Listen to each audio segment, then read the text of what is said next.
It was supposed to be a simple weekend reunion.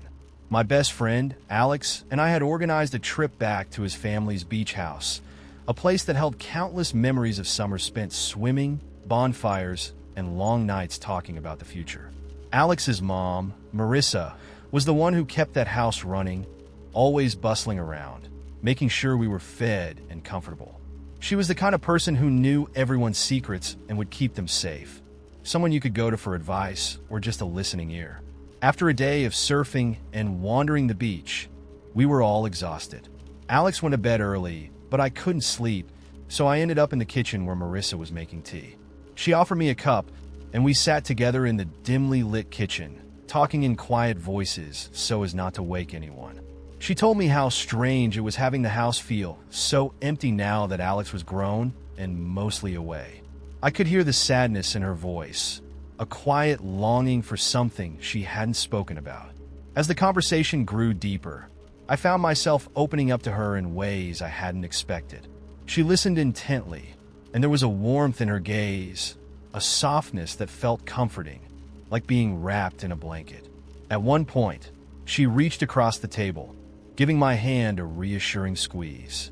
Her hand lingered, and for a moment, we just looked at each other. There was a tension there, something that felt both thrilling and dangerous. I knew I should have pulled back, but instead, I found myself leaning in. She didn't pull away, and in that silent kitchen, we kissed. A soft, hesitant kiss that quickly deepened, neither of us wanting to stop. It felt surreal, like a dream I couldn't wake up from, but one I didn't want to end. The next morning, I woke up with the full weight of what we'd done settling over me. I kept my distance for the rest of the trip, but when I got back home, she texted me saying she needed to see me to talk about everything. I knew it was wrong, but I went, unable to resist the pull between us. Over the next few months, we started meeting in secret, each encounter filled with the same mix of excitement and guilt. I felt torn every time I hung out with Alex, knowing I was lying to him, keeping something from him that would break his trust completely. But each time I tried to end things with Marissa, we'd get drawn back together, as if something bigger than both of us was keeping us connected. It all came crashing down one weekend when Alex found a message on her phone. He confronted her, and she told him everything, unable to keep up the lie. He showed up at my place that night, furious, demanding answers, asking how I could betray him like that. I tried to explain, but there was nothing I could say that would make it right. He left, slamming the door behind him, and I knew our friendship was shattered beyond repair. Marissa and I ended things immediately after that, both of us too ashamed to keep going. The beach house, once a place filled with laughter and memories, became something I couldn't even think about without feeling a sharp pang of regret. Now, whenever I hear the sound of waves or catch the scent of salt in the air, I'm taken back to that night in the kitchen, a reminder of a line I crossed and a friendship I'll never get back. Working as a nighttime hotel receptionist at a small and sounded like it'd be an easy gig, quiet, maybe even a little boring. I imagine myself sitting behind the desk, reading a book, occasionally checking someone in. But from the very first shift, I realized that this place had a life of its own after dark, like it attracted only the strangest guests the city had to offer. My first night, just after midnight, a guy stumbled in, looking a bit rough around the edges, like he'd been on the road for days. His clothes were dusty, his hair a mess, and he carried an ancient suitcase that looked like it had been dragged behind him rather than carried. He leaned on the counter, eyes half closed, and whispered, "Do you have a room?" Just one night. I nodded, checked him in, and handed him the key. He paused, looked me dead in the eyes, and said, "If anyone asks, you haven't seen me." Then he slipped down the hallway without another word, leaving me wondering if I'd just checked in a fugitive. The lobby was empty for the next couple of hours, and I was starting to relax when an elderly couple came through the door, arm in arm. They looked like they'd stepped out of a different era. She in a mink stole, and he in a well-worn fedora. The woman smiled at me and said, "We'd like the honeymoon suite." I checked the records, and sure enough, the honeymoon suite was available, though it was a little dusty since it didn't see much use. As I handed them the key, the woman winked and said, "It's our 60th anniversary." Her husband leaned in and whispered, "First time we've been alone in years." I blushed, and they chuckled as they wandered down the hall. Just as I was settling back in, around 3 a.m., the bell on the front door jangled, and in walked a guy in a full tuxedo with a bow tie askew and what looked suspiciously like confetti in his hair. He looked around, dazed, and asked if there was a room available, sounding more bewildered than tired. I gave him the usual check-in spiel, but he just shook his head and said, "Honestly, I'm not sure how I got here. Last thing I remember, I was at a wedding reception downtown." He paused, looked at me with bleary eyes, and asked, "You ever just end up somewhere and think, why am I here?" I didn't have an answer, so I just nodded, handed him a key, and watched as he wandered off, muttering to himself about cab fares and party crashers. Around 4 a.m., I figured the strange crowd was done for the night, but then I saw a pair of headlights pull up.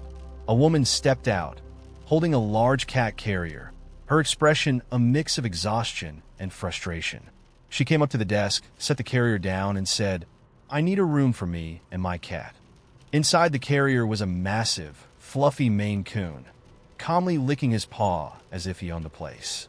She sighed, explaining that her apartment building had a sudden gas leak and everyone had to evacuate. I nodded, trying to ignore the piercing yellow eyes of the cat staring me down. As I handed her the key, she warned me, "Don't let him fool you. He looks sweet, but he's already shredded 2 sofas and a suitcase this week." I wished her luck as she headed off, her feline companion looking positively regal and slightly menacing. Finally, around 5 a.m., I thought I'd get a quiet moment to breathe before my shift ended. But just as I was about to sit down, a young woman burst through the door, wide-eyed, wearing pajamas and a hoodie thrown over her shoulders. She looked around like she was expecting someone to be following her, then hurried up to the counter and asked, "Is there any chance you have a room where nobody would find me? Just for a few hours?" She looked exhausted and, honestly, terrified. I didn't ask questions.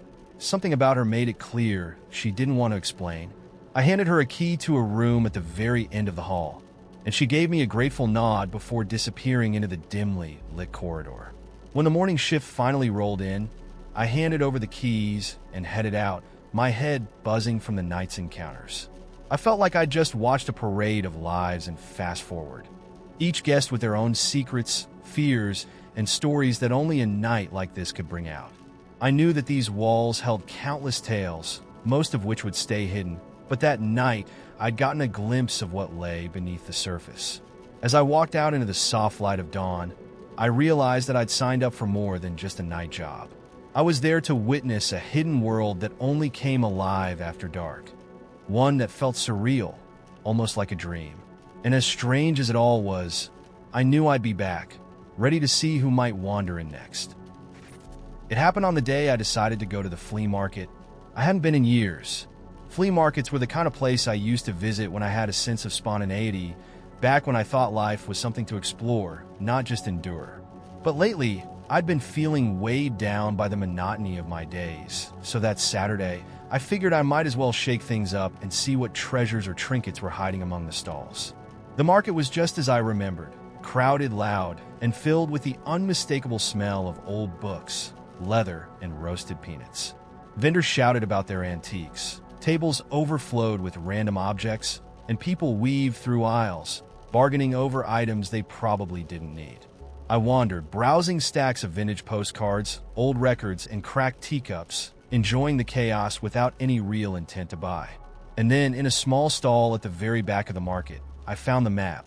It was unframed, just a simple, rolled-up piece of paper held together with a thin string. The paper was worn, the edges frayed and slightly yellowed. When I unrolled it, I saw that it wasn't just any map. It was a hand-drawn map of a place I'd never heard of, with lines and labels scrawled in faded ink. At the bottom, in neat cursive, was a single phrase: "The journey begins here." I don't know why, but I felt a pull toward it. It was as if the map was waiting for me, inviting me to take it home. I asked the vendor, a gray-haired woman with a kind face, how much it cost.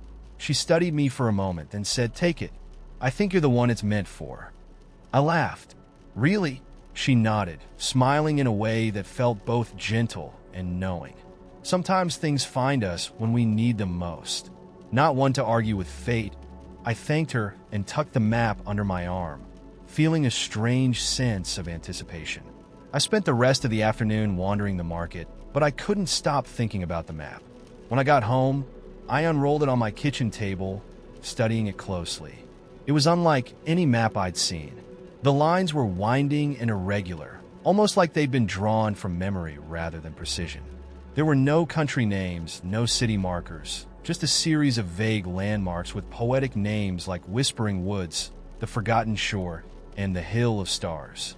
None of it was familiar, but it felt like something out of a story, a place I almost recognized, even though I'd never seen it before. And there, near the center of the map, was a tiny sketch of a key with the words, "Unlock what you've forgotten." It was such a simple phrase, but it stirred something inside me. I'd been moving through life on autopilot, buried in routines, drifting further from the person I once was.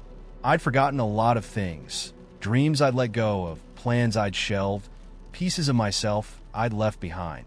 The map felt like an invitation to remember.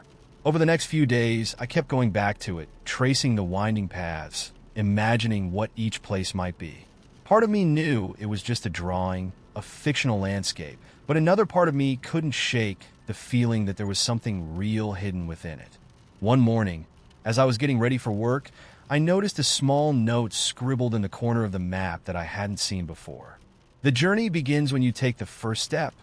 It felt like a dare, like the map itself was urging me to do something. And suddenly, the answer was clear. I needed to get away, to step outside of my routine, to find something new.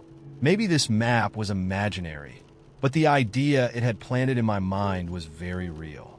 So I took a few days off, packed a small bag, and drove toward the coast with no set destination in mind, just a vague intention to see where the road would take me. I thought of the map as I drove, of its winding lines and mysterious names, letting it guide my thoughts as I ventured into unfamiliar places. I found myself stopping in small towns, taking back roads I'd never traveled, exploring forests and trails I hadn't known existed. Each place felt like a piece of the map come to life. When I reached a quiet, rocky beach on the second day of my journey, I thought of the forgotten shore on the map and felt a strange thrill. I sat on the sand, watching the waves roll in, feeling like I was exactly where I was meant to be. As the days went by, I began to feel lighter, as if the weight of my life was gradually lifting. I stopped checking my phone, stopped worrying about emails and deadlines. I was just there, in the moment, experiencing each day without any particular goal or destination. And with each new place I visited, I felt a piece of myself coming back to life. On the last night of my trip, I stayed at a small inn near a quiet forest. That evening, as I sat outside under the stars, I took out the map and looked at it once more. I realized that I no longer felt the need to follow it. It had already given me what I needed.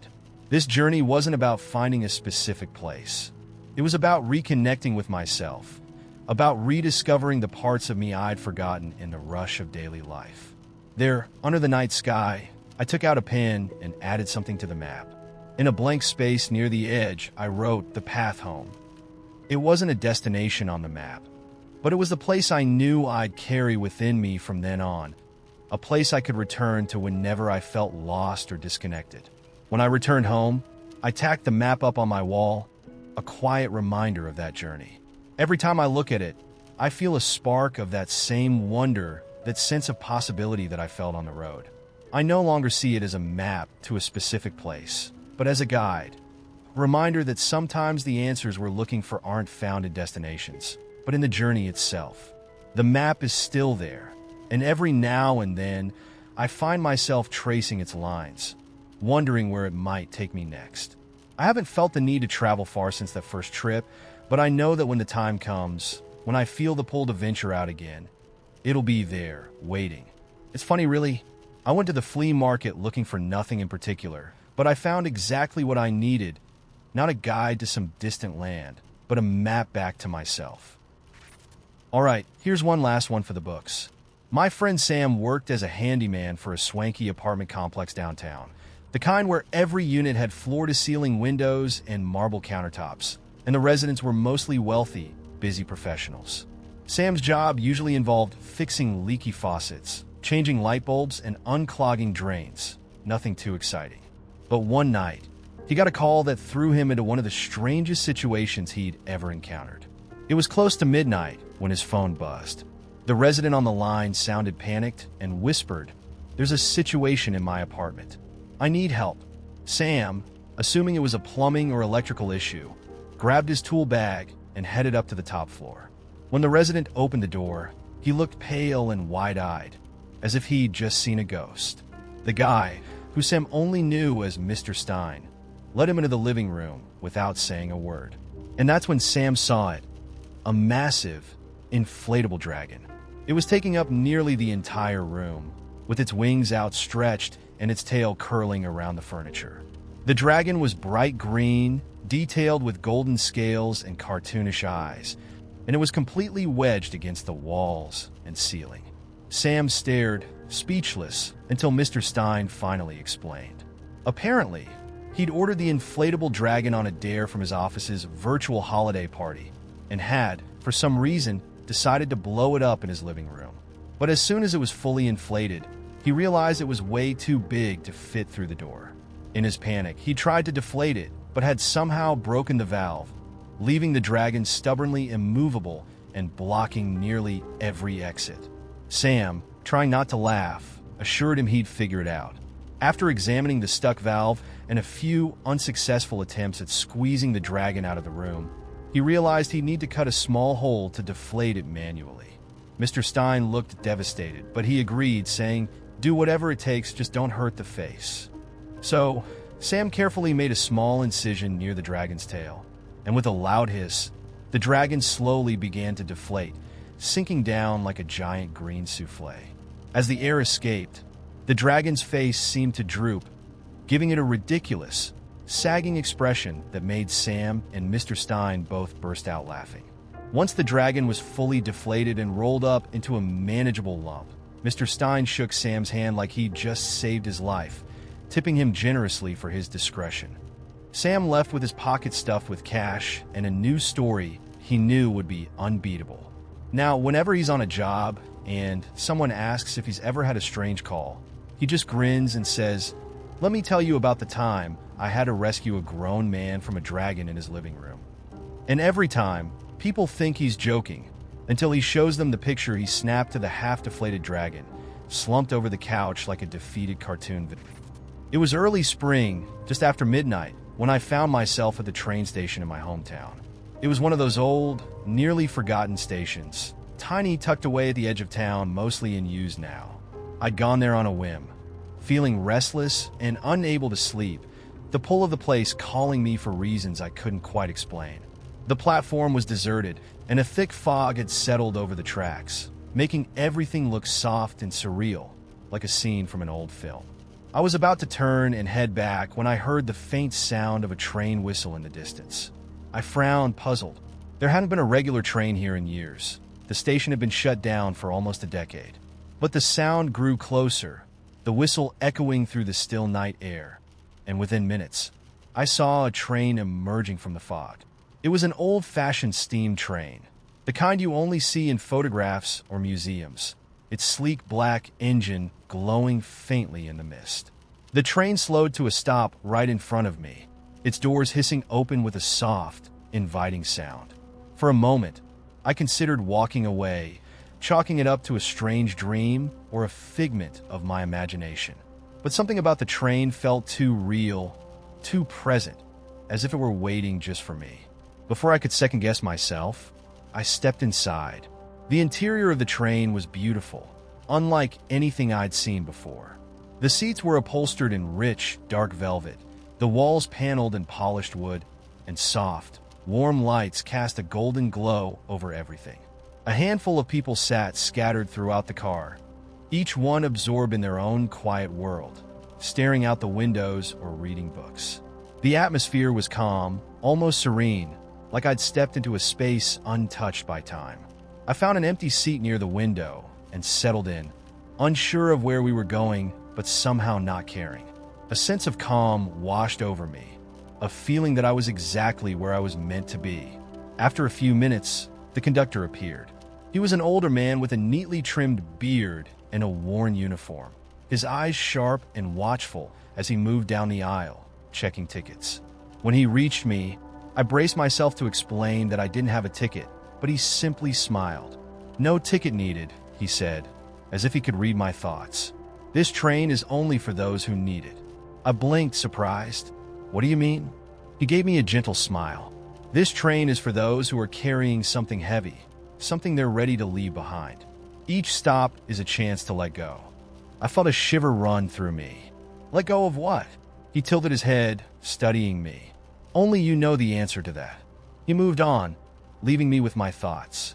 As the train began to move, I looked out the window, watching as the fog swirled around us, obscuring the landscape outside.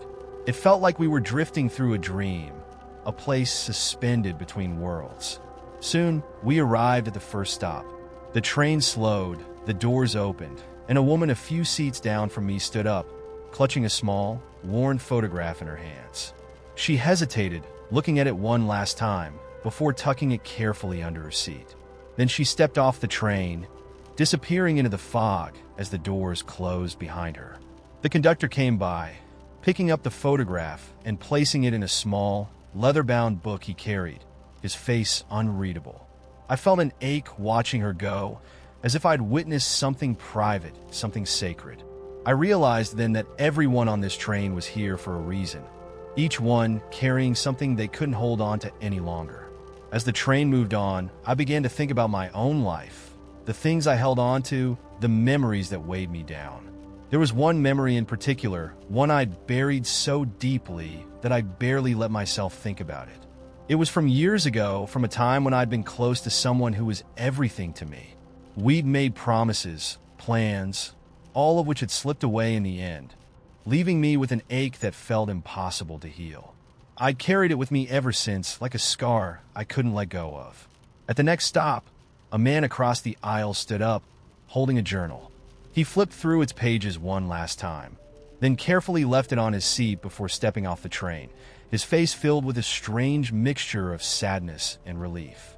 The conductor picked up the journal, adding it to his collection, his expression solemn. I watched him, feeling a strange pull. Part of me wanted to hold on to that memory forever, to keep it as a part of me. But another part, a quieter, gentler part, began to wonder if maybe it was time to let it go. The train continued on, winding through the fog, and I felt my heart racing as I reached into my bag, pulling out an old, folded note I'd kept for years. It was something she had written to me, a simple note that had once meant everything. I unfolded it, reading her words one last time, feeling the bittersweet ache of it wash over me. The memory was beautiful, but it had become too heavy, a weight I couldn't carry any longer. When the next stop came, I took a deep breath, stood up, and placed the note on the seat beside me. It was like setting down a part of myself, a piece I'd never thought I'd be able to let go of. But as I stepped back, I felt a strange lightness, a feeling that maybe, just maybe, I could move forward without it. The conductor picked up the note, giving me a small nod of understanding. I sat back down, feeling the weight lift from my shoulders, the memory softening into something gentler, something I could remember without pain. One by one, the other passengers left at their stops, each of them leaving something behind: letters, trinkets, photos, pieces of their pasts. By the time the train slowed for the last stop, I was the only one left. The conductor came to my seat, his eyes warm and kind. "Are you ready?" he asked, his voice soft. I nodded, feeling a peace I hadn't felt in years. I stood, stepping off the train into the cool night air. The fog had lifted, and the sky was clear, filled with stars. I looked back, but the train was already fading into the distance, disappearing like a whisper into the night. I walked home slowly, feeling as though I were lighter, as if I'd left a part of myself behind on that train.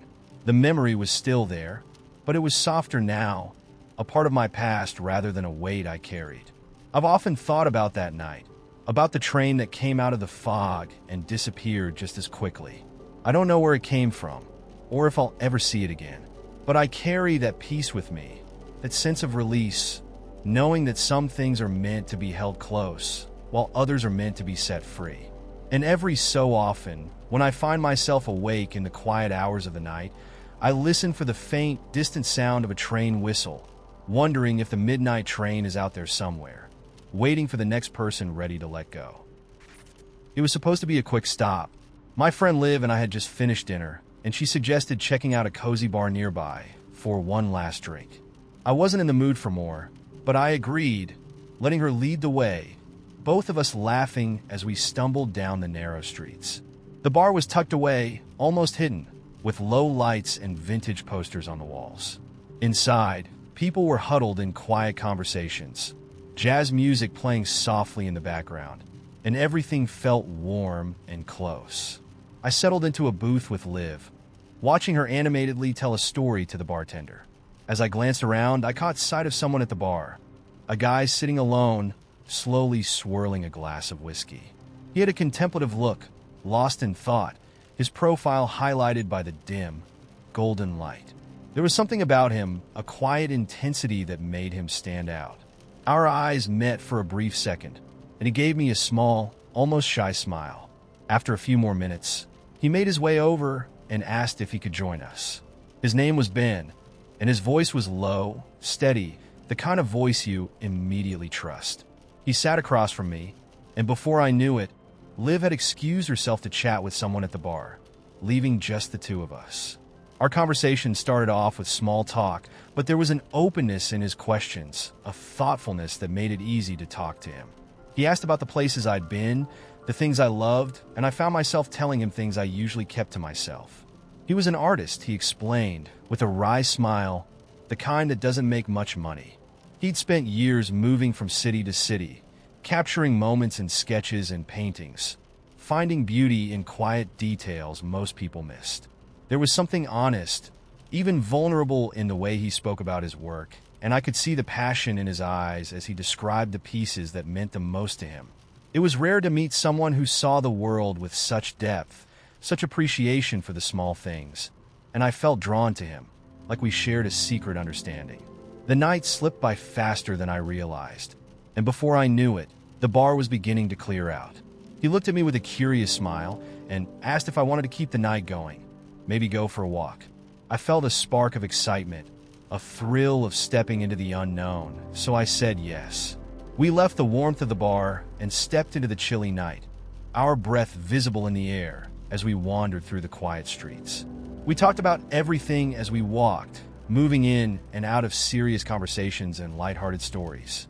He told me about a dream he'd had as a kid, of traveling the world, living out of a backpack, painting everything he saw.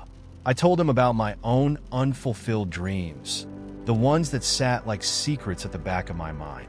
There was something comforting in his presence, a feeling of being understood in a way that was rare, and I felt myself letting go, being more open than I'd been in a long time. Eventually, we found ourselves at a small park, where the trees cast long shadows in the moonlight. We sat on a bench, the night silent around us, and he turned to me, his expression soft and searching. He reached for my hand, his fingers warm against mine, and there was a gentleness in the way he held it, like he was savoring the moment. When he leaned in to kiss me, it was unhurried, almost reverent, and I felt a warmth spread through me, a feeling I hadn't known I'd been missing. The night felt endless, as if time had slowed just for us. We stayed there, wrapped up in each other, sharing stories in whispers, laughing softly at our own absurdities. It felt like we'd carved out our own little world, a place that existed only for us, just for that night. For the first time in ages, I felt completely present, unburdened by the usual worries, caught up in the quiet magic of the moment. When dawn began to break, casting everything in a soft, golden glow, I knew our time was ending. He walked me back to my apartment, both of us reluctant to let go of the night. We stood in the early morning light, neither of us quite ready to say goodbye, and he held my hand a little tighter, his gaze full of unspoken words. He leaned in, pressing one last gentle kiss to my forehead, and I felt a bittersweet ache, knowing that nights like this are rare, fleeting. "Thank you," he whispered, his voice filled with warmth and a touch of sadness. I gave him a small, hopeful smile, knowing that this memory would stay with me, a perfect moment captured like one of his sketches. We parted ways, and as I watched him walk down the street, I felt both full and a little empty, as though a piece of the night still lingered with him. In the days that followed, I replayed every moment in my mind, the laughter, the softness of his touch, the feeling of being completely seen, if only for a night. It was a memory I cherished, something that reminded me of the beauty in fleeting connections, of the quiet magic that can happen when you open yourself to the unexpected. That night with Ben left me with a sense of hope, a reminder that there are people out there who understand, who see the world with the same wonder and depth. Until I find that connection again, I'll carry this memory with me, a reminder that sometimes the most meaningful moments come when you least expect them, tucked away in a quiet night, waiting to be discovered. We met in middle school, two awkward kids thrown together in homeroom by fate, or maybe just alphabetical order. He was the quiet one, the kid who always had a book tucked under his arm, and I was the chatterbox who never seemed to stop talking. At first, I thought we were too different to be friends, but somehow we just clicked. By the time high school rolled around, we were inseparable. We shared everything, our secrets, our fears, our dreams. He was my person, the one who always knew how to make me laugh, the one I trusted more than anyone else. Everyone assumed we were more than friends, and we always laughed it off. No way, I'd say. He's like my brother. But deep down, I knew he was so much more than that. He was the one constant in my life, the person I could count on no matter what.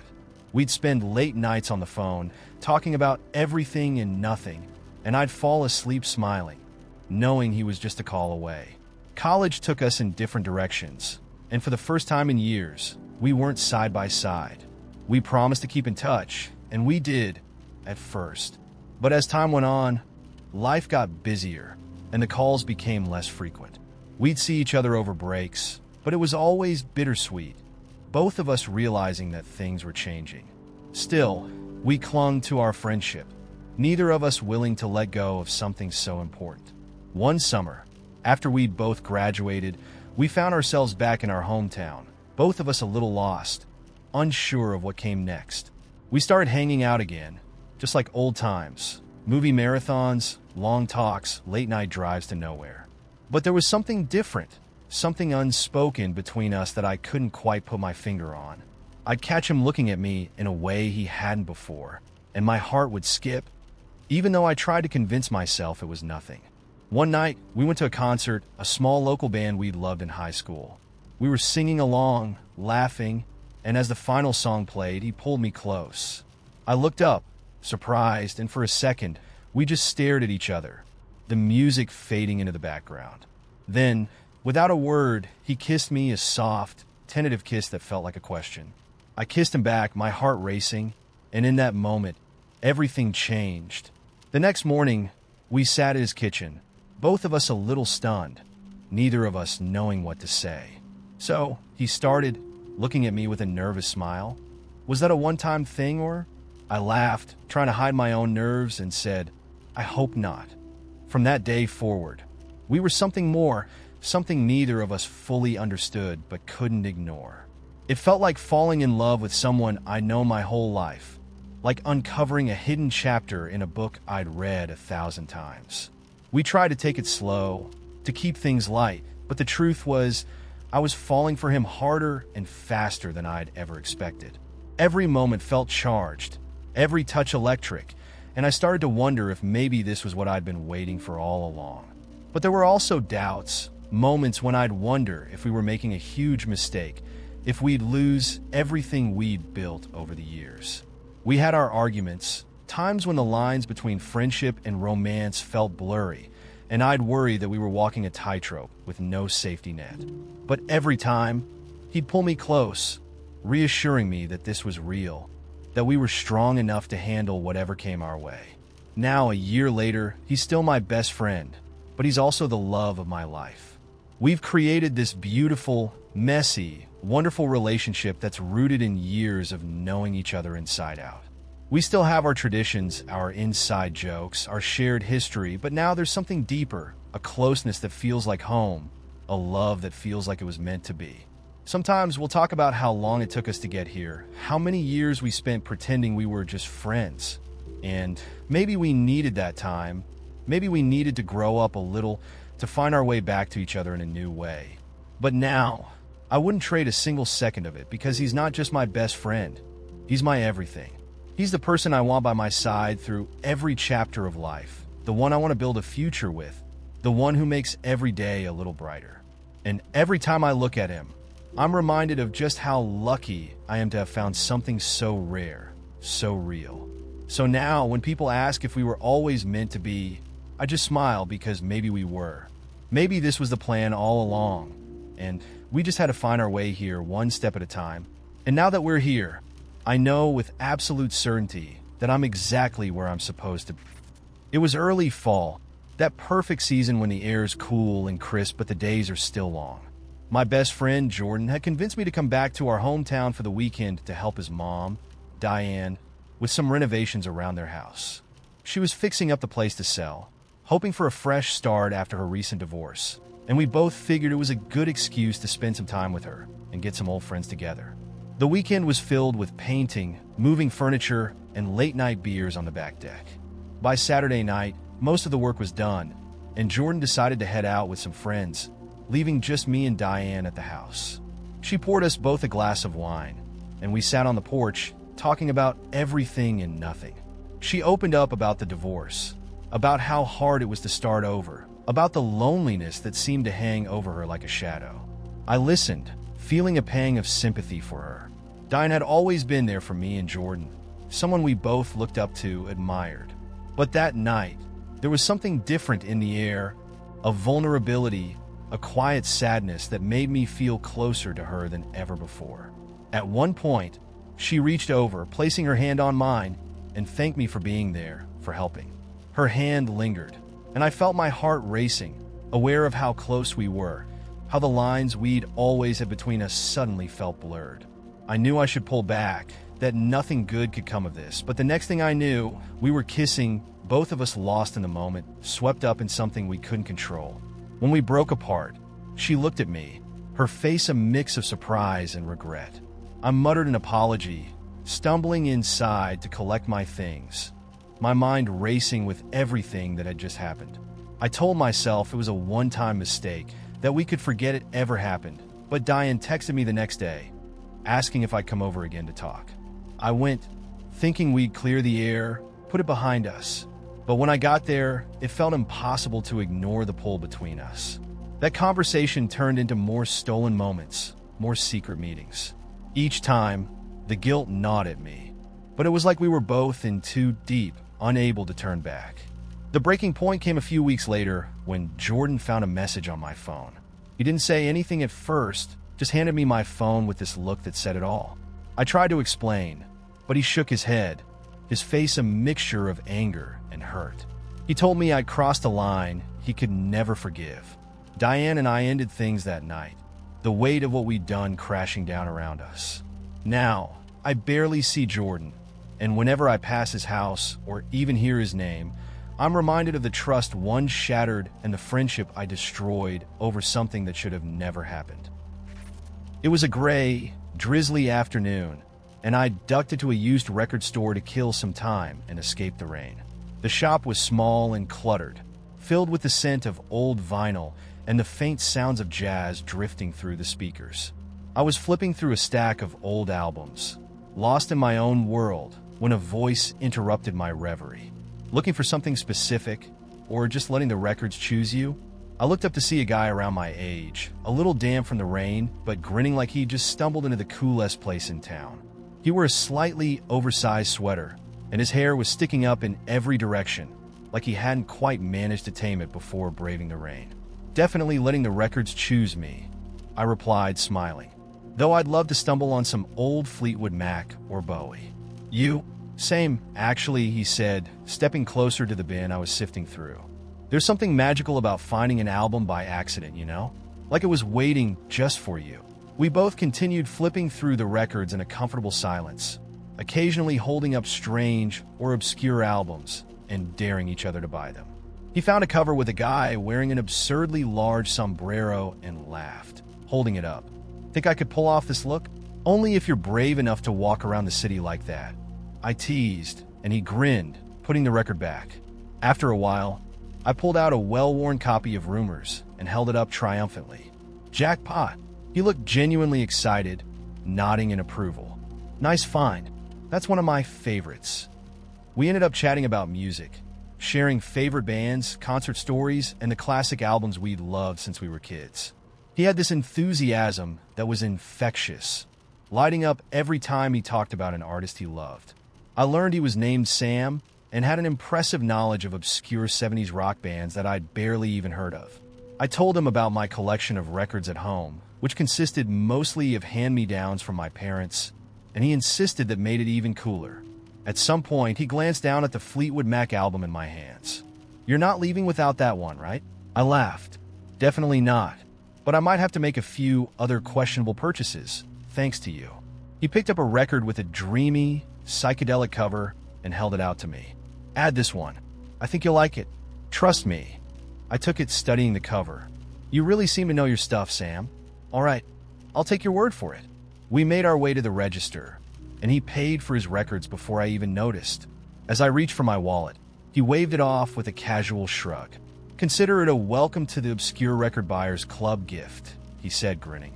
Thanks, but now I owe you, I replied, feeling unexpectedly touched by his gesture. Tell you what, he said, looking at me with a hint of mischief. How about we call it even if you meet me here next week, same time?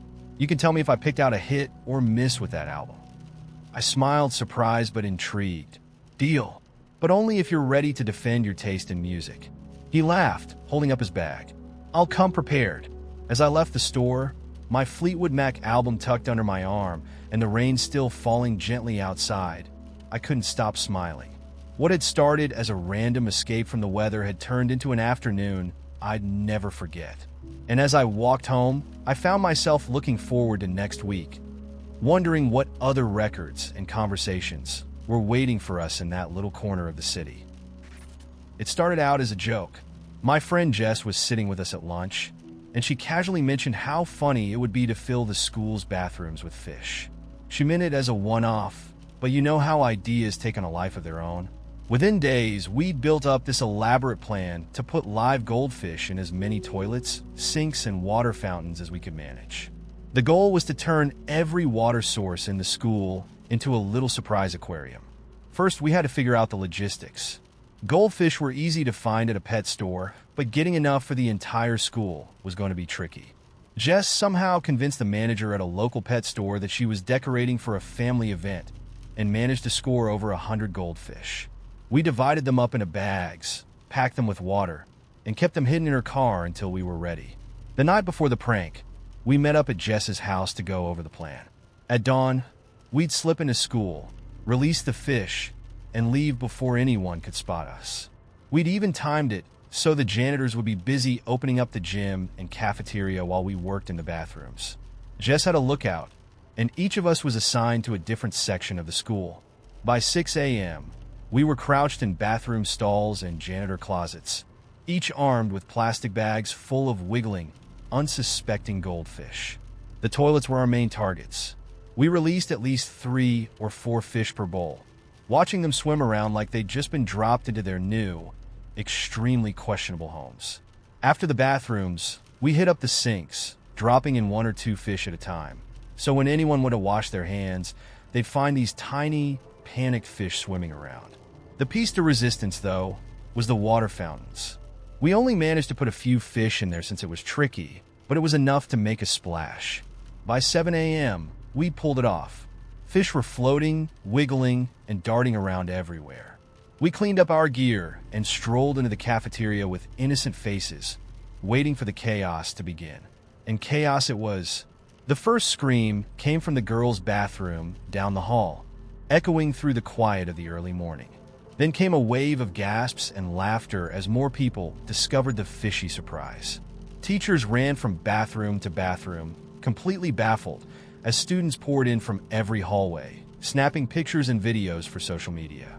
It didn't take long before half the school was in on the prank, running around trying to find the next goldfish station.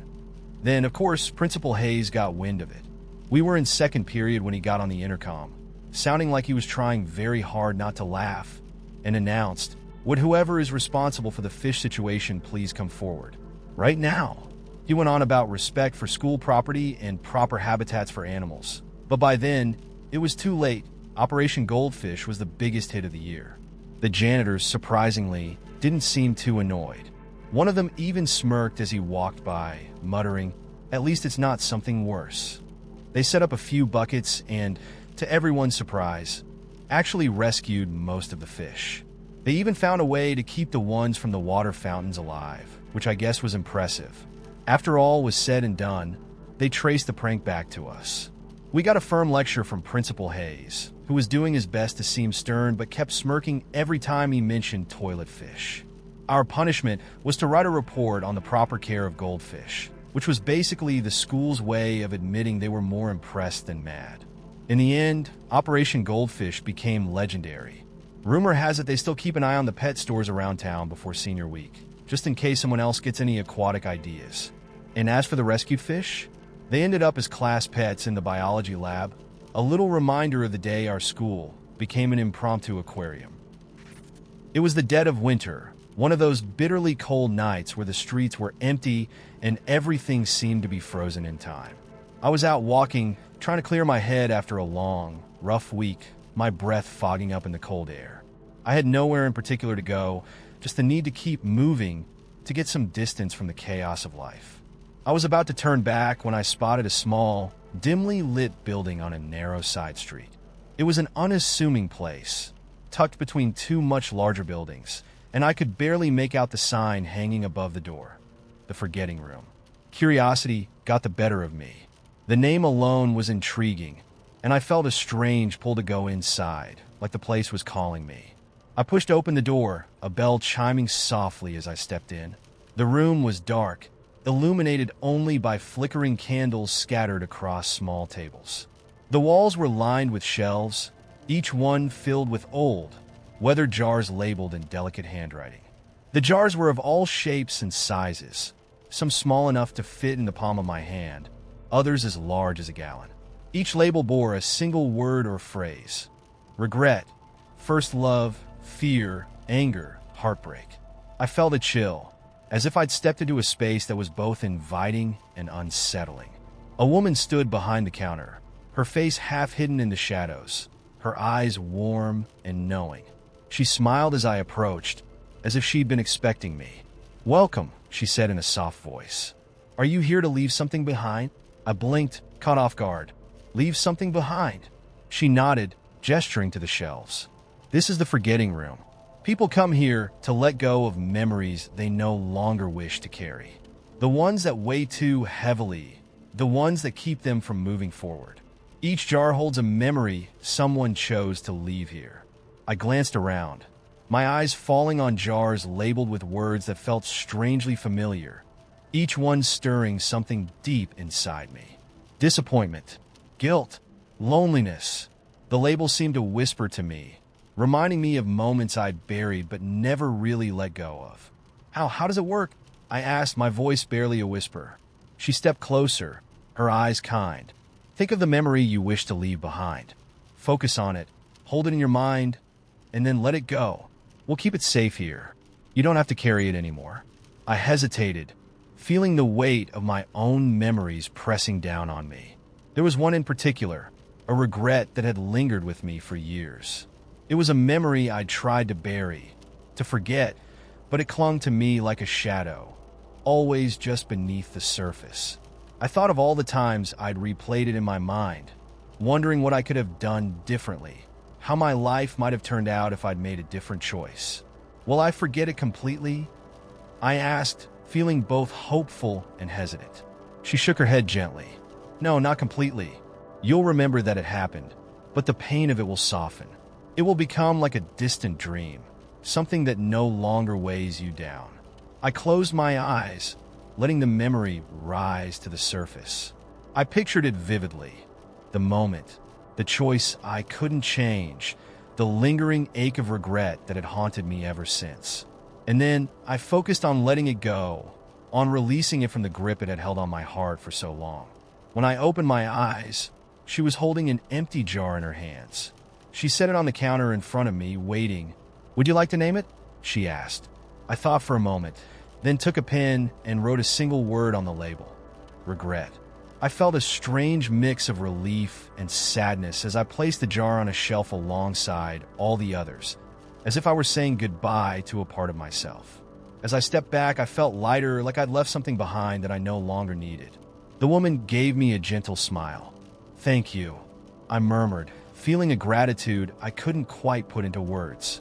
She nodded, her gaze soft. "Come back anytime. Memories are tricky things. Sometimes we have to let go more than once." I walked out into the cold night, feeling like a weight had lifted from my shoulders, as if I were free for the first time in years. The air felt crisper, the stars brighter, and I felt a quiet sense of peace settling over me. Since that night, I've often thought about the forgetting room, about the rows and rows of jars holding people's memories, each one a fragment of a life, a story, a wound. I haven't been back, but I carry the memory of that place with me, a reminder that some things are worth letting go, that we don't have to carry every burden forever. And every so often, when I feel the weight of life pressing down on me, I find myself wondering if the forgetting room is still out there, waiting for the next person who needs to leave something behind. If you told me that my career would revolve around stickers, I would have laughed you right out of my studio. Stickers? The kind I used to peel off in art class and stick on my notebooks? Those little pieces of paper that we all outgrow by middle school? But now, stickers are my life. They're my job, my art, and oddly enough, my window into an entire community of people who love a bit of color and joy in their day. It started, as many good things do, on accident. I'd always loved drawing, ever since I was a kid, doodling cartoon characters in the margins of my school notebooks. After college, I'd landed a job in a graphic design agency, which was fine. It paid the bills, but the corporate work drained the creativity right out of me. By the end of most work days, the last thing I wanted to do was pick up a pen or tablet to draw anything else. Then one evening, I was scrolling through Instagram, mindlessly liking cute illustrations, when I saw a post from a small artist I followed. She just launched a line of stickers featuring little coffee mugs, succulents, and animals with witty expressions. I loved the idea and clicked on her shop link to check them out. That's when it hit me. Hey, I could do that. The thought of making my own stickers felt both exciting and ridiculous. I'd never considered selling my art before. Most of it was scribbled in sketchbooks or saved as half-finished files on my computer, never meant to see the light of day. But that night, I opened my tablet and started sketching out simple designs. Just doodles of things that made me happy, like cats lounging on windowsills, books stacked beside steaming cups of tea, and quirky little phrases like nap queen and introvert energy. I worked late into the night, losing track of time as I drew. By the next morning, I had a whole batch of designs and a bubbling sense of excitement I hadn't felt in years. On a whim, I set up a tiny shop on Etsy, uploaded my designs, and named the store Stick With It, a bit of motivation for both me and my potential customers. At first, I didn't tell anyone. It felt like a little secret, a private creative project just for me. I ordered a small batch of my first designs from a local print shop, and when they arrived, I couldn't believe it. There they were, my drawings printed on glossy little stickers, ready to be peeled off and stuck on laptops, notebooks, or wherever people wanted to put a bit of color. I posted a few photos on Instagram and left it at that. To my complete surprise, the stickers sold out within a couple of days. Friends, coworkers, and a few random followers bought them up, leaving comments like, "These are so cute," and "I didn't know you made stickers." Someone even messaged me asking if I'd make custom designs. I was floored. It was just a small start, but the response gave me the push I needed to keep going. Over the next few months, Stick With It became my creative refuge. I'd come home from work, put on some music, and dive into designing new stickers. I made seasonal collections, cozy fall mugs, festive winter animals, and scarves, floral spring themes. I even started designing based on customer requests. People messaged me with all sorts of ideas. "Can you make a sticker of a sloth drinking coffee?" Or how about a cactus in a cowboy hat? I said yes to every idea, delighted that people were giving me such fun challenges. It didn't take long for Stick With It to pick up steam.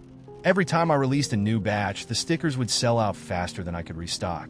People started posting photos of my stickers on their laptops, water bottles, journals, and even their cars. Seeing my art out in the world like that, knowing it was part of people's everyday lives, made me feel this deep, unexpected sense of pride. Each sticker was a tiny burst of happiness, and somehow that happiness was spreading. One day, I got an email from a teacher in a nearby town. She told me her students loved collecting stickers, and she wanted to know if I'd be interested in creating a custom classroom pack for them.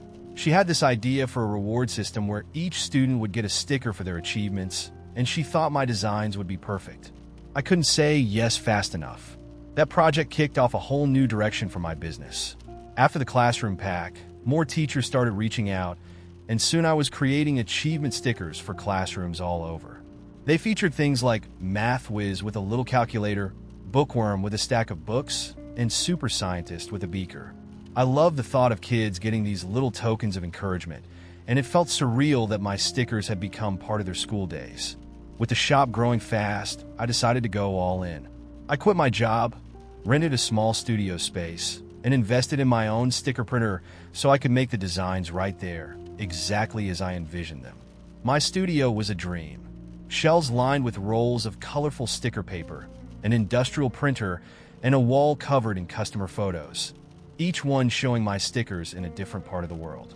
Soon, I expanded Stick With It to include subscription boxes, where people could sign up to receive a bundle of exclusive stickers every month. Each box had a theme, like cozy vibes or adventures await, and I'd include a handwritten note with each one. The subscription boxes became a hit, with people tagging their unboxing videos and sharing the excitement online. It felt incredible knowing my stickers brought a little joy to someone's month. Then one day, I received an email from a bookstore that was interested in carrying my stickers in their shop.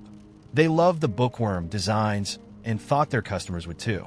I started selling literary stickers through the store, with designs inspired by beloved books, bookish quotes, and characters.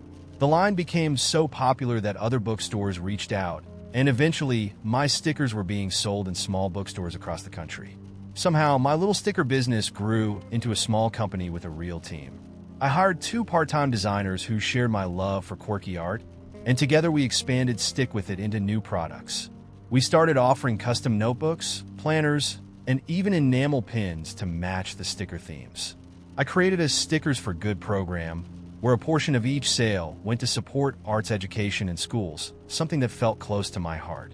Looking back, it's hard to believe that a simple desire to make something fun turned into a career. Every morning when I walk into my studio, I'm filled with this deep sense of gratitude. I get to create things that brighten people's lives, that add a little joy to their days. Stickers may seem small, but each one is a piece of art, a small message that says, "Hey, let's make today a little brighter." Now, every time someone calls me the Sticker Lady, I can't help but smile. It's a title I never saw coming, but I wear it proudly. My life is full of color, creativity, and a sense of purpose I never thought I'd find in those little paper squares. Because sometimes the most unexpected things can stick with you, and if you're lucky, they'll lead you to exactly where you're meant to be. I had convinced myself it would be a quiet night in.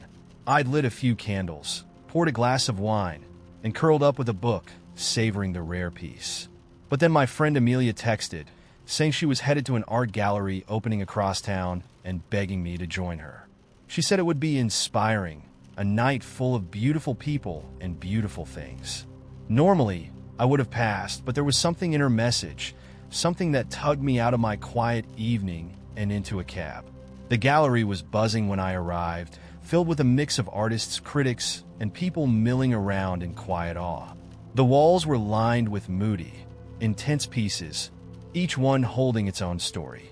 I wandered through the space, sipping a glass of wine and letting myself get lost in the art, feeling the thrill of being surrounded by so much creative energy. And then I noticed him. He was standing in front of a large, abstract painting, studying it with an intensity that was rare. even in a room full of artists. He had dark, curly hair that looked like it hadn't seen a comb in days, and he was dressed simply, almost carelessly, but there was something magnetic about him. I couldn't resist moving closer, as if drawn by the quiet focus he exuded. He caught my gaze as I stepped beside him, giving me a small, easy smile. "What do you think of this one?" he asked, nodding toward the painting, his voice warm and curious. His question caught me off guard, but I found myself answering honestly, telling him how the piece made me feel, a bit unsettled but also strangely inspired. He listened, really listened, and then he shared his own perspective, adding layers to the piece that I hadn't considered. His name was Theo, and he had this way of talking that made even the simplest topics feel profound. We drifted through the gallery together, moving from painting to painting, each one sparking a new conversation, a new perspective. He was thoughtful, perceptive, and I could see the world through his eyes in a way that was both refreshing and challenging. I felt myself opening up in a way I hadn't with anyone in a long time.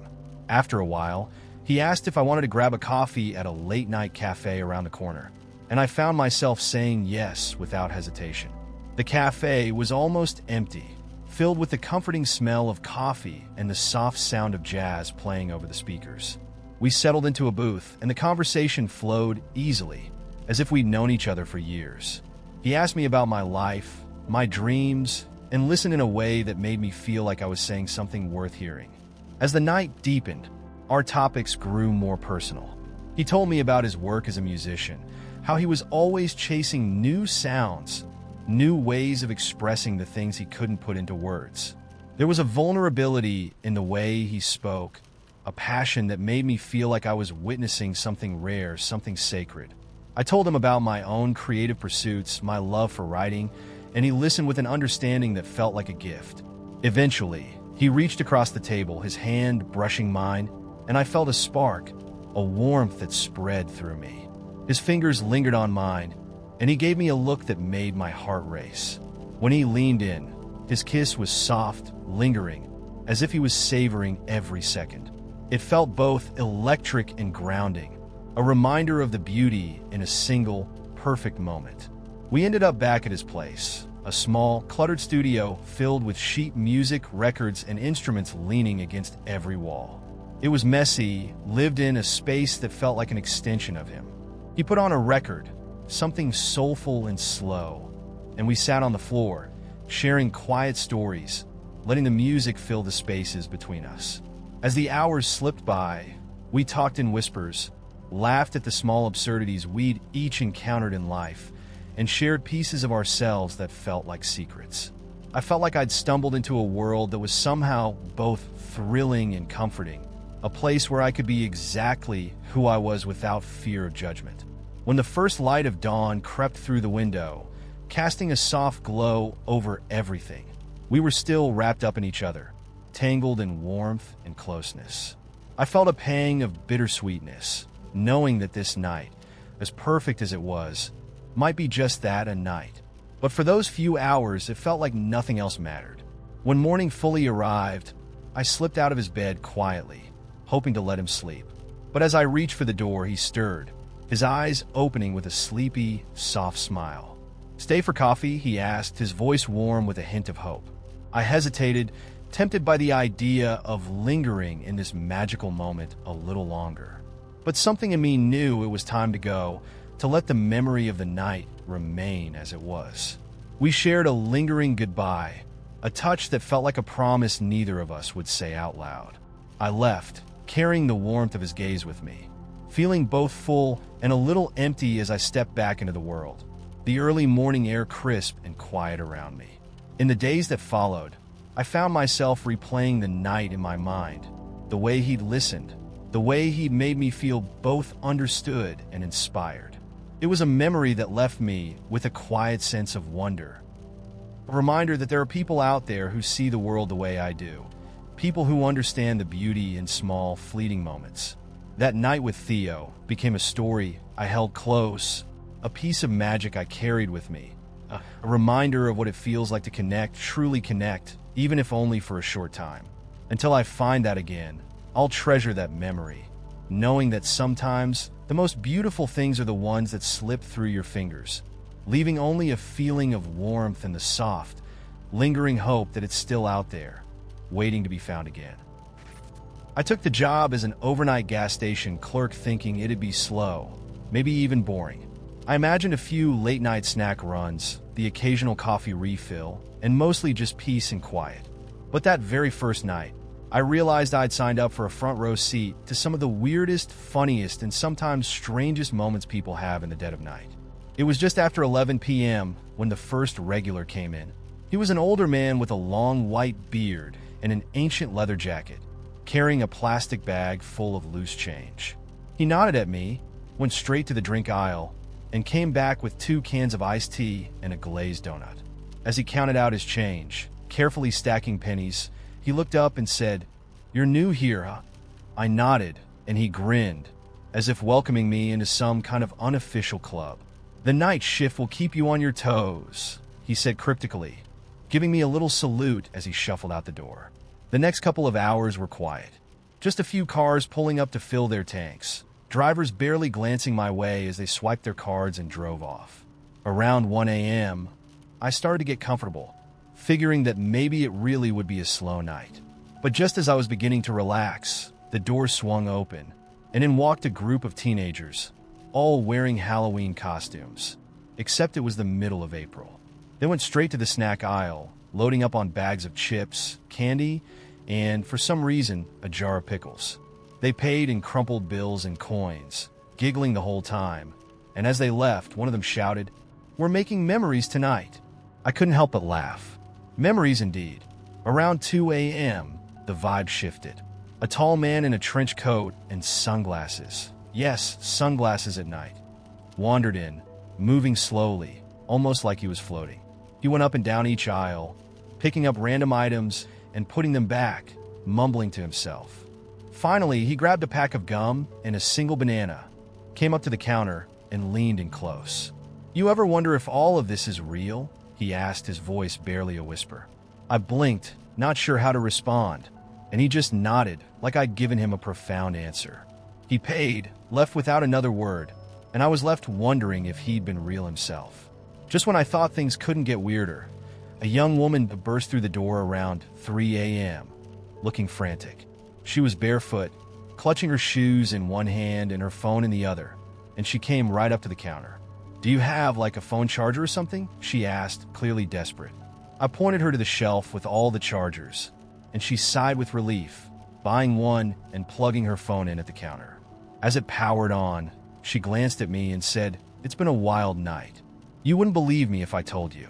I smiled, tempted to tell her that at this point, I'd believe almost anything. She grinned back, gave a quick wave, and ran out as soon as her phone had enough charge, disappearing back into the night like she was on some kind of adventure. Around 4 a.m., the lull hit. It was just me, the hum of the fridges, and the faint glow of the lights overhead. I thought maybe the night had finally settled down. But then, right before dawn, an older woman came in, wearing a floral nightgown and slippers, looking completely at ease as she browsed the candy aisle. She took her time, picking out a pack of peanut M&Ms, and came up to the counter. "I come here every night," she said as she handed me the cash. "My husband doesn't know. It's my little escape." She winked, and I nodded, feeling like I'd been let in on some sweet little secret. She left, humming softly, and I watched her go, smiling to myself. As the sky started to lighten, I realized my shift was almost over. The door opened one last time, and in walked a guy in his early 20s, wearing a wrinkled suit and looking like he'd just had the longest night of his life. He picked up a coffee and a pack of gum, his eyes half closed. "Big night?" I asked, trying not to laugh. He looked at me bleary-eyed and said, "You have no idea," before paying and shuffling back out into the early morning light. When my shift ended, I locked up and walked outside, the cool dawn air filling my lungs as I watched the first rays of sun peek over the horizon. I felt like I'd just been a part of something strange and wonderful, like I'd been granted a glimpse into a world that only existed in the small hours of the night. As I headed home, I realized I couldn't wait to see what, or who, the next night would bring. It all started when our environmental science teacher, Mrs. Keating told us about her days as a park ranger. She'd go on about her time spent in lush forests, and someone joked, "Too bad we can't make our school look like that." It was just a throwaway line, but it planted a seed. By the end of the week, we had a full-blown plan to transform our school's main hallway into an indoor forest. We pulled together a crew of seniors and got to work. The plan involved bringing in as much greenery as possible. So we raided our parents' garages, picking up fake plants, Christmas trees, vines, even a few potted shrubs from people's porches. But what really made it epic was Ben, whose dad ran a garden center. Somehow, he convinced his dad to lend us half the stock for a school project. One night, we rolled up to the school with 3 trucks full of plants, trees, and even a few small fountains. Our first task was the floor. We covered it with moss mats that Ben had brought from the garden center, so it felt like you were actually walking through a forest. Then we strung fake vines across the lockers and hung plastic ivy from the ceiling tiles, creating a canopy that turned the fluorescent lights into a weird green glow. We stacked potted plants in every corner, arranged ferns around the drinking fountains, and even propped up a few plastic owls in random spots. By 5 a.m., it looked like a jungle had swallowed the hallway whole. To top it off, we set up speakers hidden behind the plants that played forest sounds, bird calls, rustling leaves, the occasional croak of a frog. It was eerie and strangely peaceful all at once. We wrapped things up just as dawn broke, slipped out of the school, and headed to the nearby coffee shop to watch the reactions pour in. The first people to arrive were teachers, who froze in their tracks, staring around in shock. Mrs. Keating was among the first to walk through, and she actually teared up, muttering, "This is beautiful." She must have known it was us, but she didn't say a word. Instead, she just wandered through the forest, looking at every little detail with this goofy smile on her face. Then the students arrived, and absolute chaos ensued. People whipped out their phones, laughing and trying to navigate the trail we'd left down the middle of the hall. One kid tried to climb one of the bigger potted trees, which led to a plant toppling over and spilling dirt everywhere. Meanwhile, the school's resident conspiracy theorist went on about how it was a message from Mother Earth. By lunchtime, kids were posing for selfies in the greenery, calling it the Instagram forest. But the absolute highlight came when Principal Howard showed up. He was notorious for his no-nonsense attitude, so we were prepared for a storm. Instead, he stood at the edge of the hallway, hands on his hips, and sighed. Then he shook his head, muttering, "At least you didn't bring in real animals." He even cracked a smile as he carefully made his way through the forest on his way to his office. Throughout the day, teachers kept saying things like, "Best prank in years," and finally a prank with some class. The school even decided to leave it up until the end of the week, which basically meant we'd successfully redecorated the place for free. By the time Friday rolled around, everyone was calling it the senior jungle, and Mrs. Keating announced that the environmental science class would officially adopt the leftover plants for a botanical corner in her room. The hallway forest became legendary, partly because we didn't get in trouble, but mostly because it made everyone feel like they were walking through something magical, even just for a few days. And every now and then, Mrs. Keating would wink at us seniors and say, "It's amazing what a little nature can do." I met Marcus at a wine and painting night hosted by a mutual friend. He was tall, with tousled hair and a calm, confident presence that made him seem like he'd just walked off the cover of a travel magazine. He had this easy charm, the kind of guy who could tell a story about getting lost in the Alps and make it sound like a spiritual journey. We ended up painting side by side, laughing over our amateurish attempts at landscapes, and by the end of the night, he asked if I'd like to meet for coffee sometime. He seemed adventurous, interesting, and maybe a little mysterious. Hard to say no to that combination. A few days later, we met at this hole-in-the-wall tea shop he insisted was life-changing. As soon as I walked in, he gave me a warm hug, his cologne smelling faintly of cedar and something earthy, and then he handed me a ceramic cup filled with a murky-looking tea. "It's ceremonial-grade matcha," he said, watching me intently. "It's meant to connect you to the earth." I sipped it, and while it mostly tasted like drinking moss, I nodded along, trying to appreciate the experience. After some small talk, he gave me this knowing smile, leaned forward, and asked, "Have you ever heard of grounding?" I was about to make a joke about keeping my feet on the ground, but he looked so earnest that I held back. Like staying present? I offered, trying to guess. He shook his head, looking slightly disappointed that I didn't already know. Grounding is the practice of connecting directly with the Earth's energy, he explained, as if this was common knowledge. I don't wear shoes most of the time. They block the natural flow of energy from the ground. He lifted one of his feet to show me, and sure enough, he was barefoot in the tea shop. I glanced around, half expecting the staff to ask him to leave, but no one seemed to care. It's transformative, he went on, his eyes lighting up. When you connect with the Earth, you feel its vibrations. It's incredibly healing. He reached across the table and placed his hand on mine. You should try it. There's so much power in just standing in the grass. I smiled, giving a polite nod, though I was beginning to wonder what I'd signed up for. He looked thrilled, like he'd just found a new recruit for his personal movement.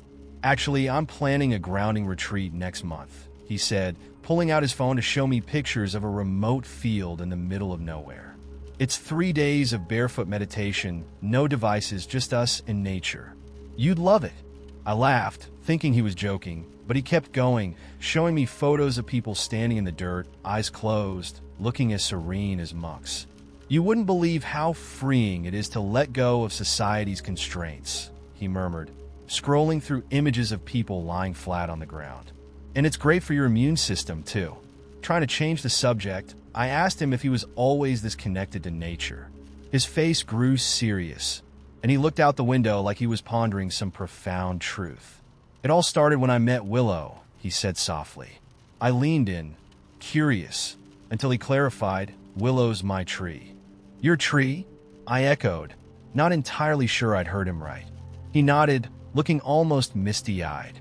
She's a 200-year-old oak in a forest nearby. I go out there every weekend to meditate under her branches. She has this ancient energy. You can feel her wisdom. He went on to explain that he felt a deep soul connection with Willow and that sometimes he even talked to her, sharing his hopes and fears. I tried to stifle a laugh, but he looked so sincere that I managed to keep a straight face. That sounds really special, I said carefully. He nodded, clearly pleased. I think you'd like her. Maybe you could meet her sometime. She's very welcoming to people with open spirits. He then pulled out his phone to show me photos of Willow from every angle imaginable. Willow in the morning light, Willow at sunset, close-ups of her bark. He even had a picture of himself with his forehead pressed against her trunk, eyes closed in what looked like a private moment of deep reflection. This is from the day I felt her energy the strongest, he said, his voice reverent. It was like she was speaking to me, telling me I'm on the right path. After a few more pictures of Willow, I attempted another subject change, asking if he'd traveled anywhere recently. His face lit up, and he said, Actually, I went to Sedona a few months ago for a vortex pilgrimage. I raised an eyebrow, unfamiliar with the term, and he explained that Sedona was famous for its energy vortexes, places in nature where spiritual energy was supposedly concentrated. I camped out under the stars, no tent, he said, his voice full of awe. Just me, the earth, and the sky. I could feel the vibrations all night. It was life-changing. He then proceeded to pull out a small stone from his pocket. This is from one of the vortex sites. I carry it with me everywhere. It's my protection stone.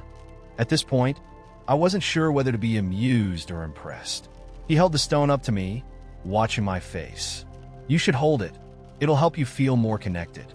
Not wanting to be rude, I took the stone, and he instructed me to close my eyes and let its energy flow through me. I did as he said, trying not to giggle, and handed it back, murmuring a polite, "Thank you." He smiled, clearly satisfied. You have a good energy. I could tell right away. Willow would like you. The night was winding down, and I was already plotting my exit strategy when he leaned in and said, I don't know if you're open to it, but I'd love to do a spiritual cleanse together sometime. I raised an eyebrow, curious but cautious. A spiritual cleanse? He nodded earnestly. Yes, it's a full moon ritual. We'd go out to a quiet place, cleanse each other's energy with sage, and share affirmations under the moonlight. It's a very bonding experience. I managed a weak smile, thanking him for the offer, but saying I'd need to check my schedule. But he just nodded, smiling as though we'd already planned it. "No rush," he said. "When the time is right, you'll feel it." Finally, he walked me to my car, giving me another long hug.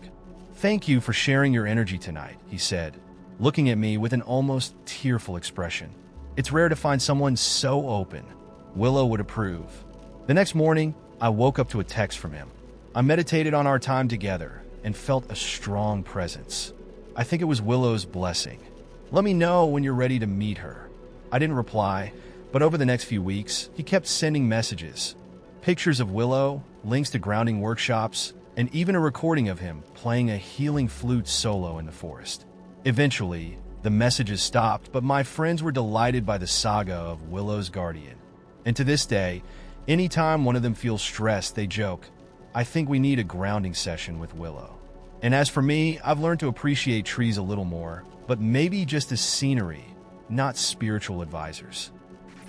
So, this happened a few weeks ago, and I can't believe I'm even sharing it, but here we go. Picture this.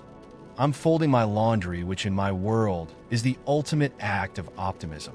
I mean, there's no greater hope for the future than pairing up socks and believing they'll stay that way.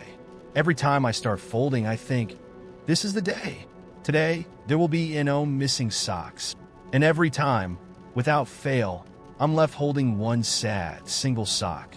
Sometimes, I try to convince myself it's like a metaphor for independence. But really, it's just lonely.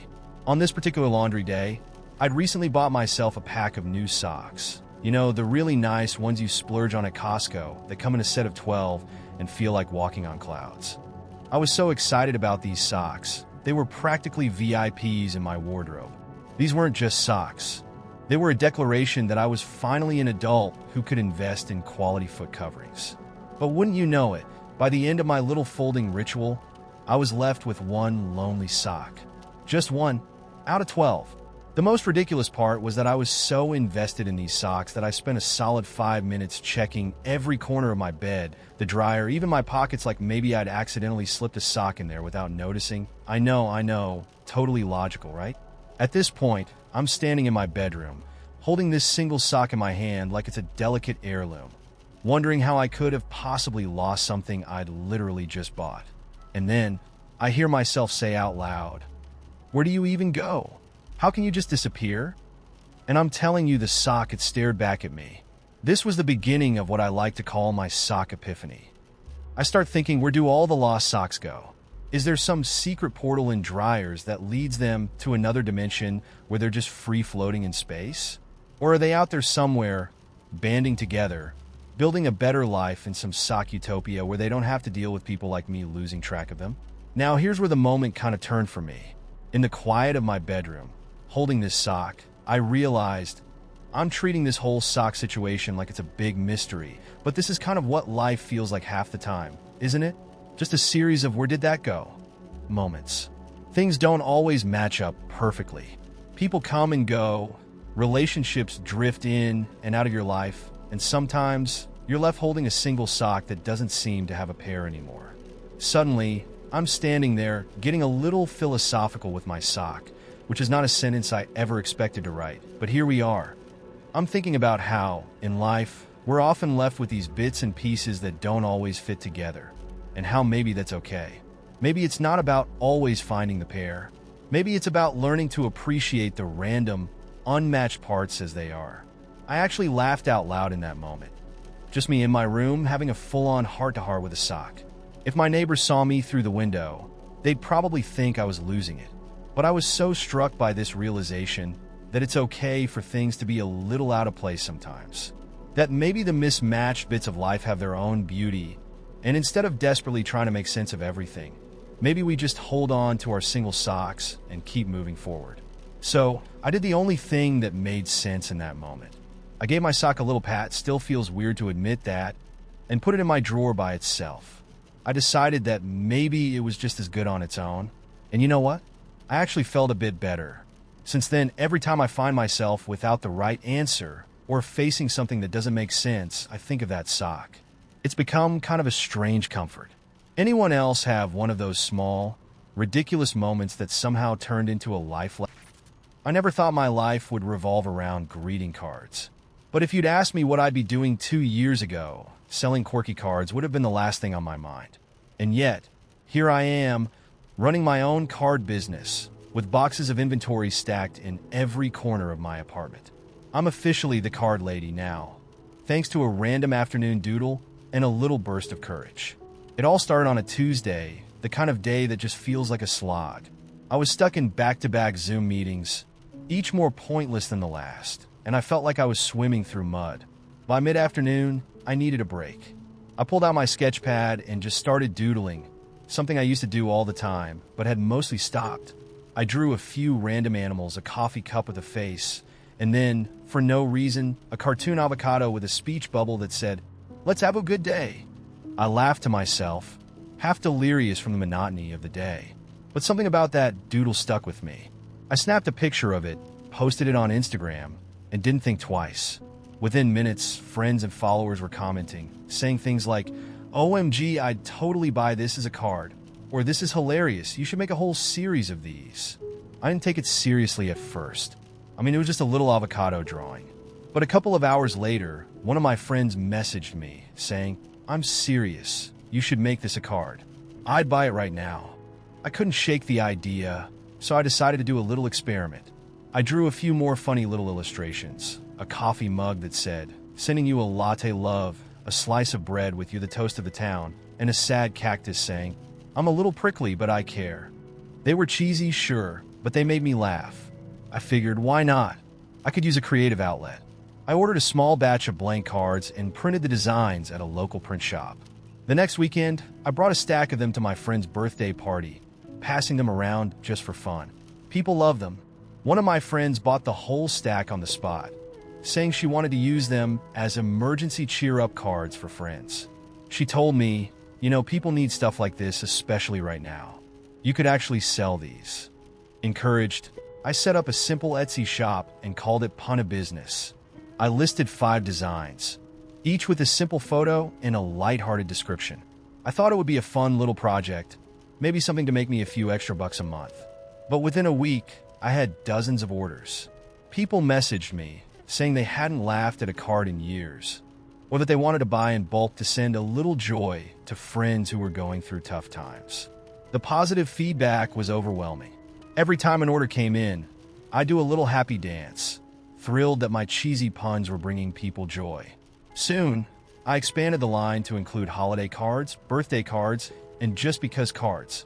I even created a small section of comfort cards with messages like "one day at a time" and "sending a hug from afar." They were still funny, but with a touch of warmth that people seemed to appreciate. Then one day, I got an email from a boutique owner in another state. She'd stumbled across my shop and wanted to know if I'd be interested in wholesaling my cards in her store.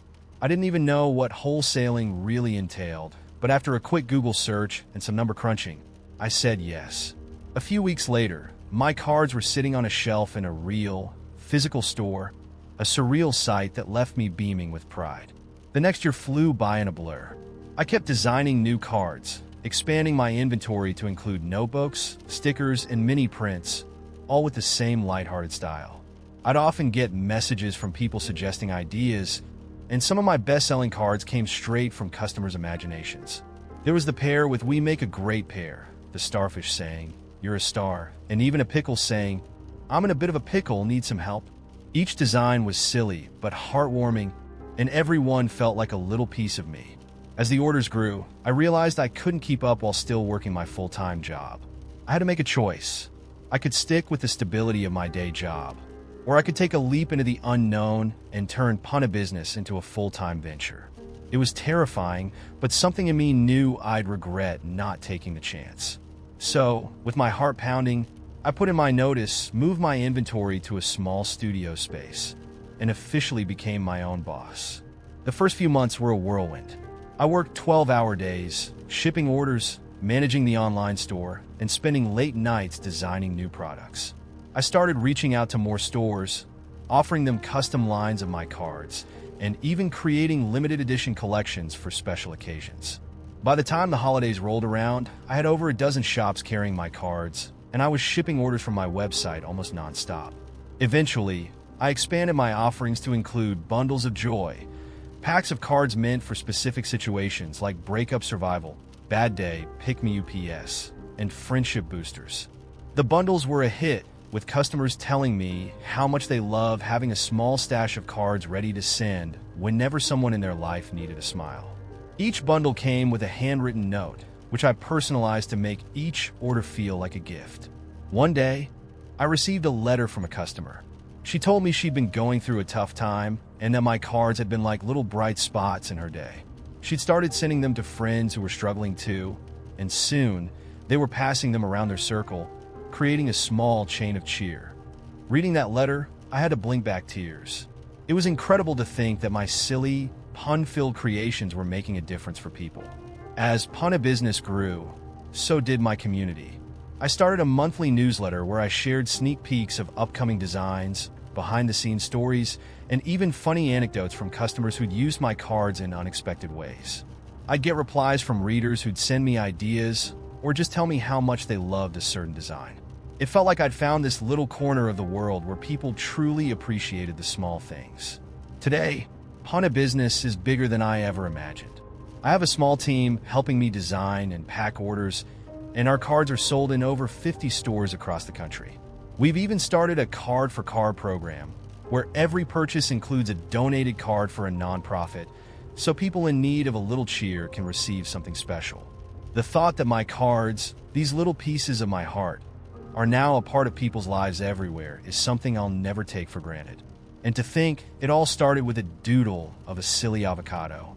Looking back, it's clear that sometimes the smallest ideas, those things you create just for fun, just to see what happens, can lead you to exactly where you're meant to be. I was at a coffee shop the other day, sipping my latte like the casual observer of life that I sometimes pretend to be. I'm staring out the window, trying to look thoughtful, really just zoning out, and my gaze lands on a young couple sitting across from each other. I watch as they silently look down, totally absorbed, fingers tapping and sliding across tiny glowing screens. They're smiling, frowning, maybe even chuckling to themselves. They look like they're texting, but definitely not to each other, because the pauses are off. I find myself wondering, are they texting friends? Family? Checking their email? Playing a quick round of Candy Crush? I think back to how dates used to look. You'd be leaning forward, all attentive and slightly sweaty from nerves, maybe overdoing it with how carefully you're listening. Back in the day, if you were staring at your lap on a date, that meant something had gone terribly wrong. But now, we're like these dual-wielding multitaskers. Our minds half here and half 1,000 miles away, zipping along fiber optic cables. It's like we've all developed the superpower of being in two places at once, but only sort of. And that's when it hit me. So much of modern life feels like we've all been beamed into the future, only no one's told us we're supposed to be amazed by it. Like, there's no cinematic awe, no John Williams score soaring in the background. We're just sort of handling it in the same casual way we used to handle our Nokia brick phones. Think about it. We got self-driving cars now. Actual, factual self-driving cars. And sure, they're not fully autonomous yet, but the fact that we're even saying yet feels straight out of an episode of The Jetsons. Some of my friends have smart homes where they talk to lights, and the lights actually listen. You can say, "Hey Google, turn off the bedroom lights," and poof, darkness. My neighbor's got a fridge that can remind him when his milk is low. Imagine telling someone in the 90s that we'd one day have fridges capable of scolding us about our groceries. I'd have thought that fridge was going to start judging my life choices, too. And don't even get me started on communication. I mean, I can literally send a photo of my sandwich to my friend in Australia in 2 seconds, and that's normal. Not groundbreaking. Just a sandwich and a half-hearted caption. When I was a kid, sending photos meant you took 36 photos at a time, waited for them to get developed at CVS, then found out half of them were blurry or had your thumb in the corner. Now it's point, click, upload, instant validation. And instant isn't even instant enough. We got people sending Snapchats that self-destruct in 10 seconds because we can't bear the thought of anything lasting too long. What's also funny is how we don't quite realize how much we've changed our way of showing love and care. My mom has this whole ritual of calling me up every Sunday, and we chat about our week. It's sweet, but part of me chuckles because she thinks it's the only way to stay connected. Meanwhile, I have friends who I talk to every day, but we haven't spoken out loud in months. We have these constant message streams, which, weirdly, keep us close. It's like we're all standing around a campfire. Only now the fire is a group chat, and the glow is that of our phones in the dark. It's a quiet, blinking reminder that we're in this together, even if we're technically alone in our own spaces. Traditions have evolved too. Take, for example, the noble art of letter writing. Remember handwritten letters? Those used to be how you'd tell someone you missed them, or that you were thinking of them on some quiet afternoon. Now we just send emojis, a little heart, a smiley face, a clinking glasses if we're feeling festive. Somehow, an assortment of tiny symbols now manages to convey entire emotions, even if they're filtered through a glowing screen. A goodnight text, for instance with a moon and stars emoji, has started to feel as warm as an actual tuck-in. Or maybe that's just me becoming a softie. And then there are the practical things. My grandparents used to take cash everywhere. Bills were carefully counted, stashed in wallets, and handed over with a certain ritualistic dignity. Now I barely touch cash, and when I do, I feel like a time traveler from a forgotten age. I'll hand a 20 to a cashier, and they'll blink, surprised, as if I just presented them with a bartering token from the Stone Age. My bank account exists in an invisible, digital void that I access with a thumbprint. It feels very futuristic, yet utterly mundane. I can Venmo a friend $5 for a coffee, and it's the norm. No handstaks, no exchanges. Just a couple taps, and bam, financial favors are traded like candy. I've even noticed how this affects the little quirks of being social. Take birthdays. Remember when a birthday greeting was a big deal? Something you called someone up for, or wrote a whole card about. Now it's just a quick HBED on a Facebook wall, maybe an Instagram story if we're feeling fancy. Or, if you're close, you'll throw in an inside joke in the comments and call it a day. Somehow, we've replaced entire parties with a colorful digital mural. And yet, it doesn't seem like less. It's just different. Even the idea of a day off feels slightly warped. With remote work and constant internet access, I sometimes forget where the line between work and home even is. I've got friends who will be lying on their couch, scrolling on their phones at 10 p.m., and they're checking work emails. Or I'll see someone replying to a message from their boss while standing in line at the grocery store. The concept of clocking out has, for some, become something we do with our hearts rather than a time card. And I'm not sure if that's good or bad. It's just strange and a little bit amazing all at once. Maybe the most surprising thing is how none of it really surprises us. We've absorbed all this change with a kind of steady, unfazed attitude, like fish in water. And honestly, it makes me smile, because we're living in a world my younger self would never have believed possible. And yet here we are, just treating it like Tuesday. Isn't that wild? We're like characters in a sci-fi story, only nobody is stopping to marvel at it. We got video calls, GPS directions, digital assistants, social media empires, and a million other conveniences. But for the most part, we're just trying to figure out how to stay happy, how to feel connected, how to get through the week. So, here's my question for you all. What's a little quirk or change in today's world that makes you pause and smile? I'd always been a creature of habit, locked into my routine as tightly as a train on a track. My weeknights were pretty predictable. Right down to the time I'd sink into the couch and binge watch some comfort series with a takeout. But one Friday, after a draining week, I made an impulsive choice. I decided to leave my apartment and go for a quick walk to clear my mind. Little did I know that this innocent stroll would lead me into one of the most surreal and magical nights of my life. It all started simply enough. I left my phone at home, feeling oddly liberated. I figured I'd go around the block, maybe down to the little coffee shop that stayed open late. The evening was mild, a soft breeze in the air, and as I walked, I got caught up in the sounds of the city at night. Muffled conversations, distant traffic, laughter from some party nearby. I felt light, like I'd walked right out of my own life and into someone else's. About 10 minutes in, I passed by an alley I'd never noticed before. It wasn't anything remarkable at first. A narrow slice of space between two old buildings with faded signs. But something about it caught my eye. Maybe it was the flickering string of lights that lined the bricks, or maybe it was the faint sound of music drifting out. I paused, curiosity tugging at me. And without really thinking, I turned down the alley. A few steps in, I noticed that the music was coming from somewhere below, a sort of jazzy, echoey tune that seemed totally out of place but perfect for the moment. I was halfway down the alley when I saw a nondescript black door with a little handwritten sign. The Midnight Parlor, tonight only. I hesitated. The door looked like it could lead to anything, a club, a gallery, maybe just some weird storage room. But my curiosity got the best of me, and I pushed it open. Inside, I found myself in what could only be described as an underground lounge, but unlike anything I'd ever seen.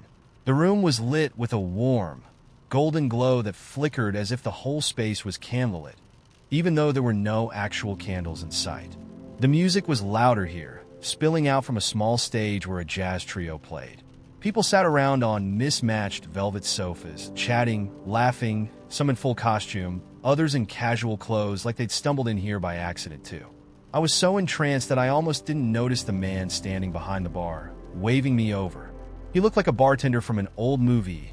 Sharp suit, slick back hair, a knowing smile. First time, he asked with a raised eyebrow. Yeah, I admitted, still looking around, trying to soak it all in. What is this place?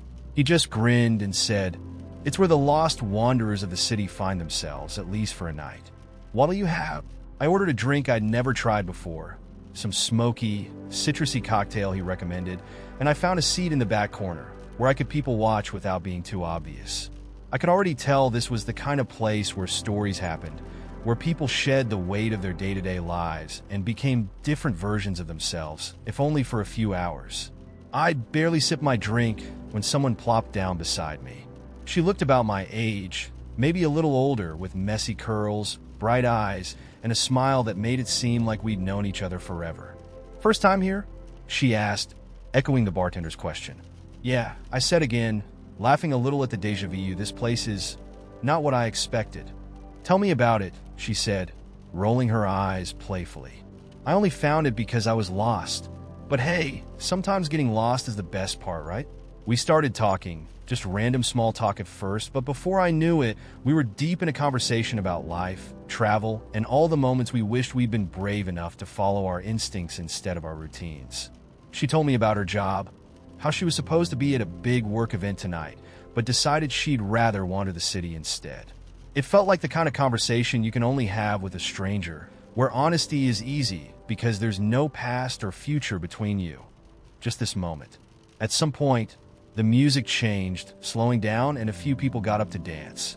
My new friend nudged me. Dance with me, she said, and before I could second-guess myself, I found myself swaying under those soft, flickering lights, caught up in a rhythm I didn't know I could follow. I could hardly remember the last time I danced like this, free of embarrassment, just enjoying the feeling of being alive. The night blurred on in the best way possible. At some point, the jazz trio wrapped up, and a poet took the stage, reciting verses that felt like secrets spoken out loud. People cheered, snapped, and sometimes fell into hushed silence, caught up in the words. I lost track of time. It felt like we were in a bubble, hidden from the world outside, a pocket of warmth and wonder in the middle of the city. Eventually, my friend said she had to leave. She slipped a small piece of paper into my hand, her number scribbled in smudged ink, and then she was gone, disappearing into the night as suddenly as she'd arrived. I looked down at the paper, feeling like I'd been handed a piece of a dream. I almost didn't want to leave, but the bartender gave me a nod and a smile, as if to say, it's time to go. I walked out into the alley, back into the real world. The sounds of the city hit me all at once, loud and jarring after the quiet magic of the Midnight Parlor. I glanced back, half expecting the door to disappear, or for the alley to look different somehow, as if it had all been a mirage. But the door was still there, dark and unassuming, as if it had been there forever. The next day, I tried to find the place again. I retraced my steps, found the alley, even walked past where I thought the door had been, but there was nothing there, just a brick wall and an empty alley. I asked around, but no one had ever heard of the Midnight Parlor, and no one could tell me where to find it. For a while, I wondered if it had all been some bizarre dream, too much wine and not enough sleep. But then I found her number crumpled in my pocket, and I knew that somehow It had all been real. It's strange, but since that night, I feel like I see the city differently.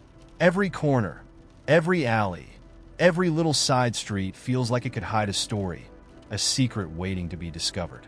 I've taken to walking without my phone more often, just in case I stumble into another piece of magic tucked away in the most unexpected place.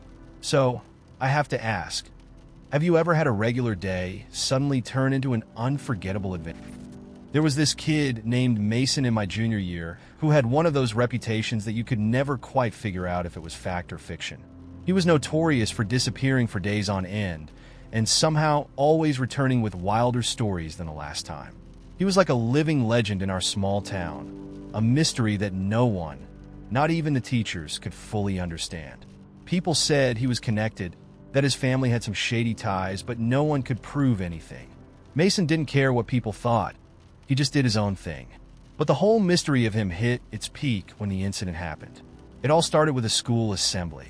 Our principal, Mr. Draper, was one of those education is your ticket out types who was always preaching about discipline and good behavior. He wasn't particularly liked, but no one outright hated him.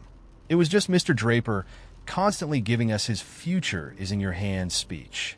That day, he was mid-rant about how the senior prank the previous year had nearly caused him to cancel prom when suddenly the lights went out. And then, one by one, students' phones started to light up, each receiving the same text. I glanced down at mine, and my heart skipped a beat. It read, "Enjoy the show. M." At first, people thought it was just a coincidence. But then, from the darkness, a spotlight beamed onto the stage. There, in the middle of the empty stage, stood a box, big, black, and covered in some kind of red spray paint that looked like blood. I remember the feeling in the room, a mix of excitement and dread. Was this some kind of joke? A senior prank? But Mason was nowhere in sight, and everyone knew he'd pulled off some pretty elaborate stunts before. The box had everyone's attention, and Mr. Draper was losing his mind, demanding that someone cut the lights back on. But no one moved. Everyone was glued to their seats, waiting. Then, as if it had a mind of its own, the box lid slowly lifted, and out came a smoke machine. It pumped out thick, eerie clouds of mist that spilled over the edge and crept across the stage. And then, one by one, more messages popped up on our phones. Can't wait for the grand finale. Brace yourselves. Ever wonder what's in a mystery box? They kept coming, and each one made the anticipation more intense. That's when the music started, something low and haunting, a tune I'd never heard before, but could still hum to this day. Just as the tension reached its peak, Mason appeared on stage, dressed in a sleek, black suit with a red tie, looking like he'd walked out of some 1940s gangster film. He had this mischievous grin, and he looked right at Mr. Draper as if to say, "What are you going to do about it?" Draper, meanwhile, was shouting at him to get off the stage, but Mason didn't flinch. He simply raised a hand and pointed at the box. "What's in the box, Mr. Draper?" he said, his voice somehow carrying over the chaos. Mr. Draper hesitated, and for a second, I thought he might actually storm the stage. But something about Mason's confidence held him back. Slowly, almost like he was caught in some sort of trance, Draper walked up the stairs and stood beside Mason.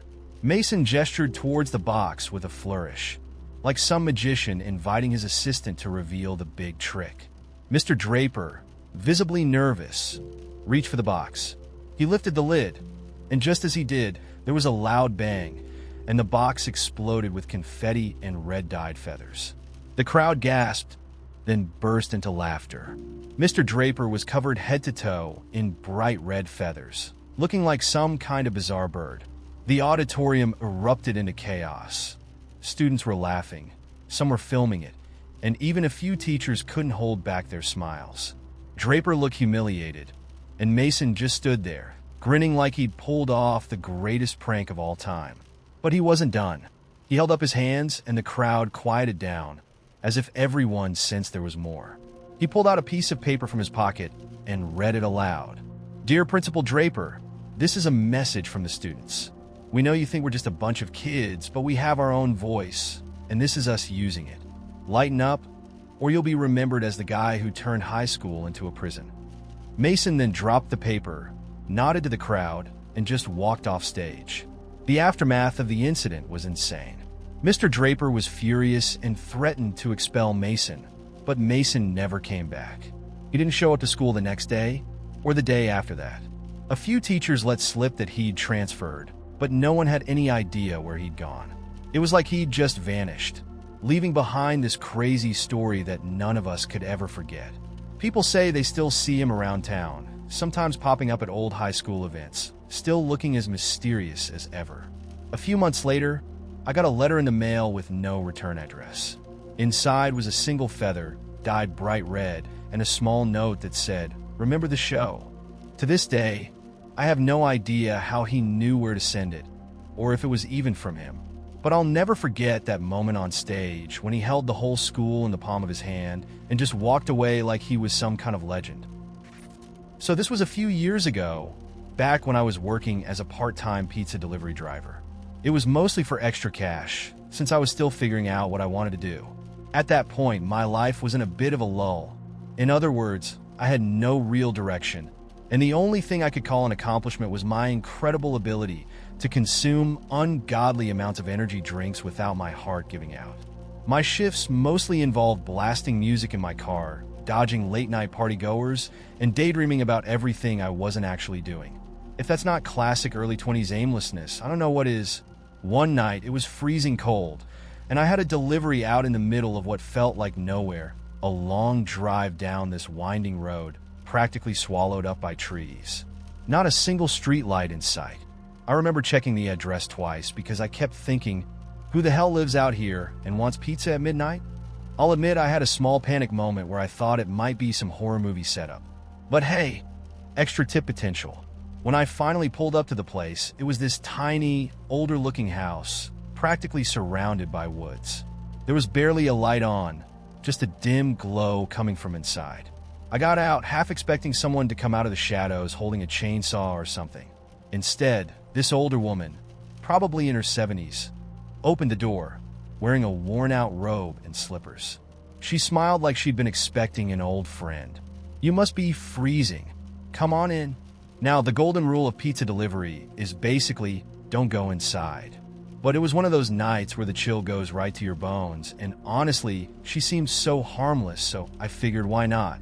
The house was small and cluttered, like the kind of place that hadn't been updated in decades, with knickknacks everywhere, old pictures on the wall, and the faint smell of lavender mixed with something cooking on the stove. But it was warm, instantly warm. She told me to have a seat, and I awkwardly sat down while she went rummaging through her purse to get cash. Now, I thought this would be a quick in and out, grab the money, get out of the cold, on to the next delivery. But then she sat down across from me, looked at me for a long moment, and said, "Thank you for coming out here. It's nice to see a friendly face." And before I knew it, she was telling me about her life, as if we'd known each other forever. I'll admit, at first I was just nodding along, giving polite smiles, thinking about all the other things I had to do, just waiting for the right moment to leave without being rude. But the more she talked, the more I found myself listening, really listening. She was a widow, and her only son had passed away a few years back.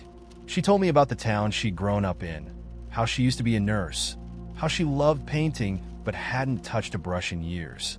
She even talked about her late husband, sharing these tiny, almost silly details, like how he used to fold his socks in a way that drove her crazy. I could tell she wasn't used to having anyone around to listen, and in some strange way, it felt like I was doing something important just by sitting there, being present. I'd always thought of myself as a good listener, but this was different. It was like listening wasn't just about hearing someone's words. It was about holding space for them. And that's what I did. I just sat there, let her words fill the room, didn't interrupt, didn't rush her. After maybe an hour, it felt like minutes, honestly, she finally looked at me and said, "Thank you. You're probably the only person I've talked to this long in years." I was stunned. Here I was, a random pizza guy, and somehow my presence mattered in this woman's night. Maybe even in her life. We'd never met before, but she just seemed to need someone to listen, no strings attached. When I finally got up to leave, she handed me the cash, way more than I was expecting, and said with this soft smile, "Take care of yourself out there, and don't work too hard." And I don't know, maybe it was the way she said it, but it felt like she was speaking from some place deep inside her, like she was really hoping I'd listen. And for once I did. On the drive back, I realized something. I'd spent so much time focusing on all the things I wasn't doing with my life, but maybe the real lesson was learning to appreciate moments for what they were. The entire night could have just been a cold, late delivery, but it turned into this unexpected reminder that sometimes just being there for people, even strangers, can mean the world.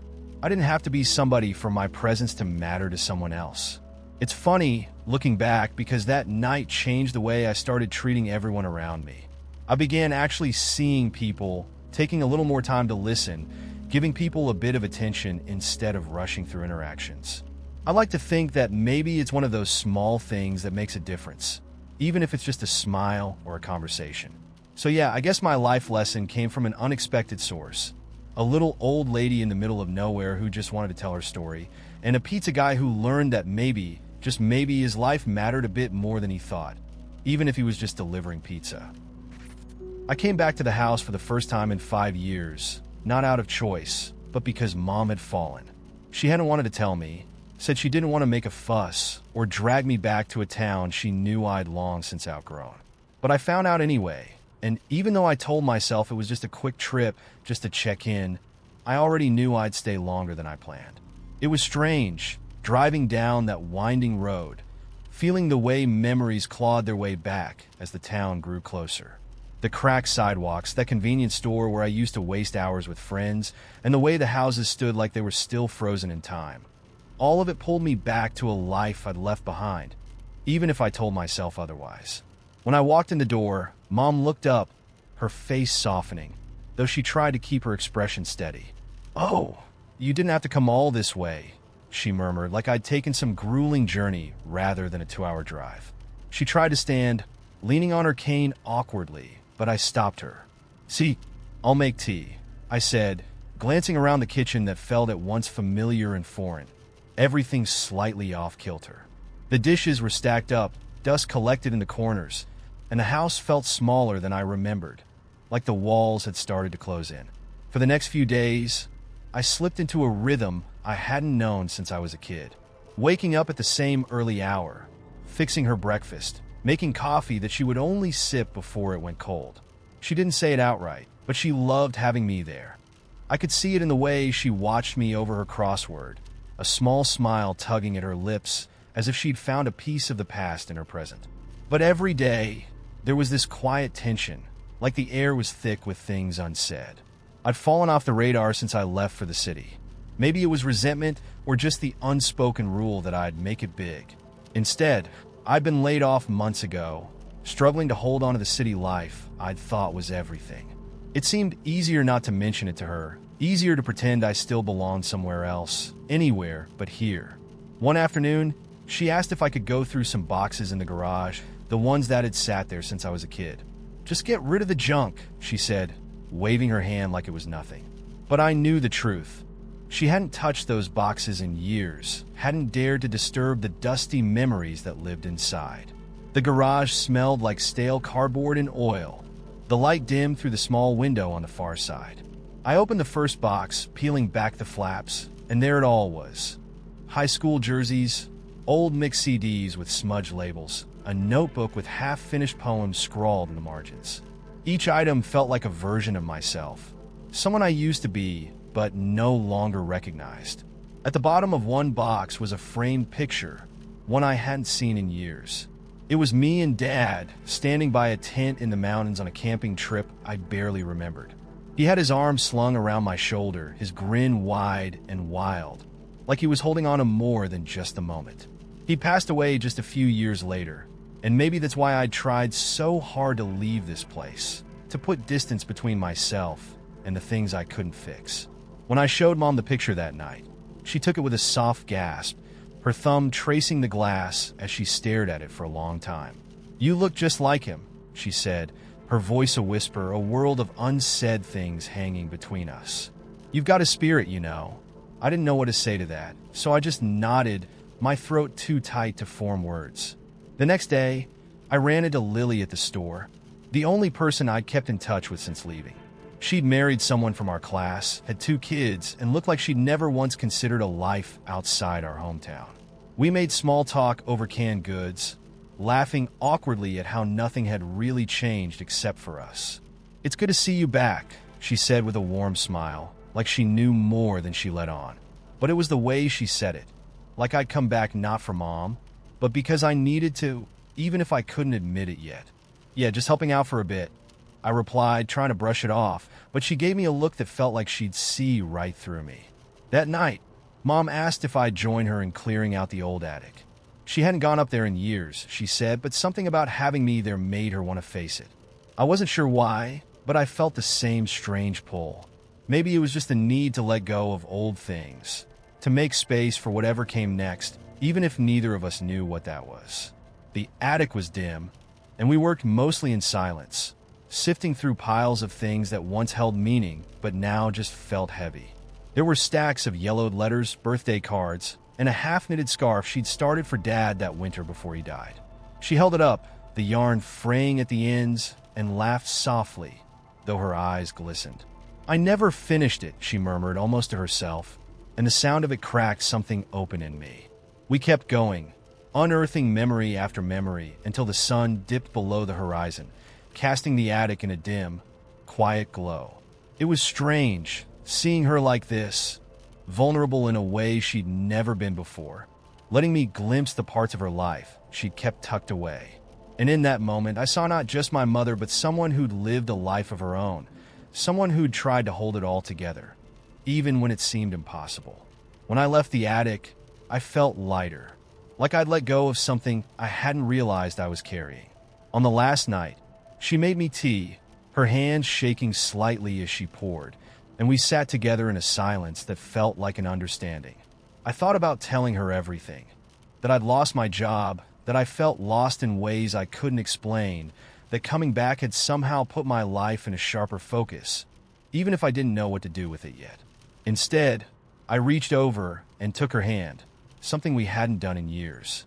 She didn't pull away, and we sat like that for a long time, 2 people bound by more than blood, by the things we'd lost and found in each other. The next morning, I packed my things, and she stood by the door, her hand resting on the frame as she watched me. "Take care of yourself," she whispered, her voice catching.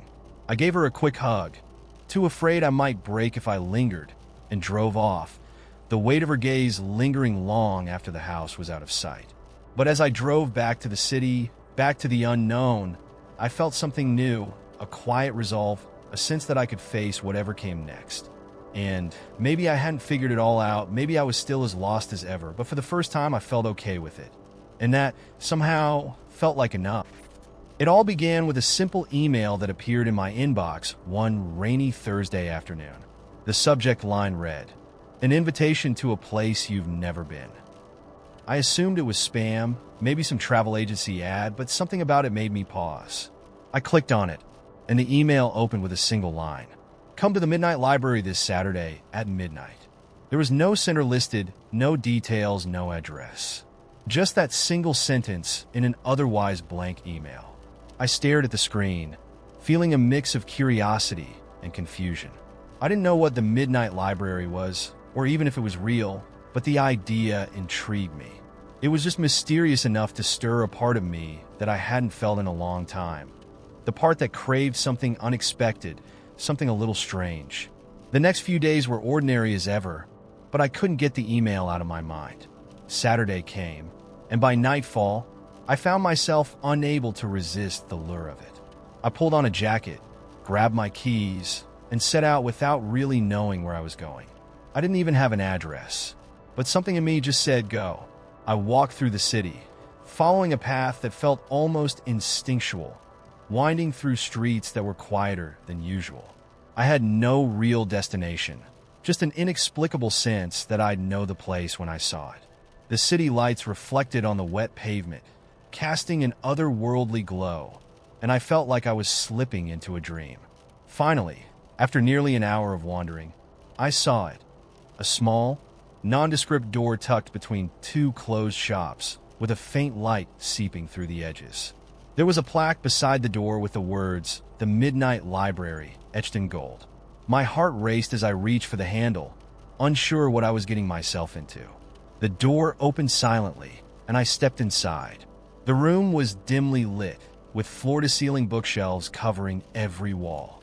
The air smelled of old paper and wood polish, and the silence was thick, almost reverent. It was a small space, cozy but mysterious, with plush armchairs and tables scattered around. A fire crackled softly in a stone fireplace, casting a warm glow over everything. At the far end of the room stood a tall woman with silvery hair and a gentle smile. She looked as though she'd been expecting me. "Welcome," she said, her voice soft and calming. "You've come to the right place." I opened my mouth to respond, but I wasn't sure what to say. She gestured for me to sit, and I settled into an armchair, feeling strangely at ease despite the surrealness of it all. She walked over to one of the shelves, scanning the spines before pulling out a large leather-bound book. She carried it over and placed it in my hands. "This is your story," she said, looking at me with an intensity that made me shiver. I looked down at the book, my name embossed on the cover. It felt heavy, substantial, as if it held all the weight of my life within its pages. "Go on," she encouraged, her voice barely above a whisper. I opened to the first page, expecting it to be blank, but instead, it was filled with memories. Scenes from my childhood, my teenage years, my first job, my heartbreaks and triumphs. All of it written out in vivid detail, like a record of everything I'd lived. I turned the pages slowly, captivated and unsettled at the same time. There were moments I hadn't thought about in years, memories I thought I'd forgotten.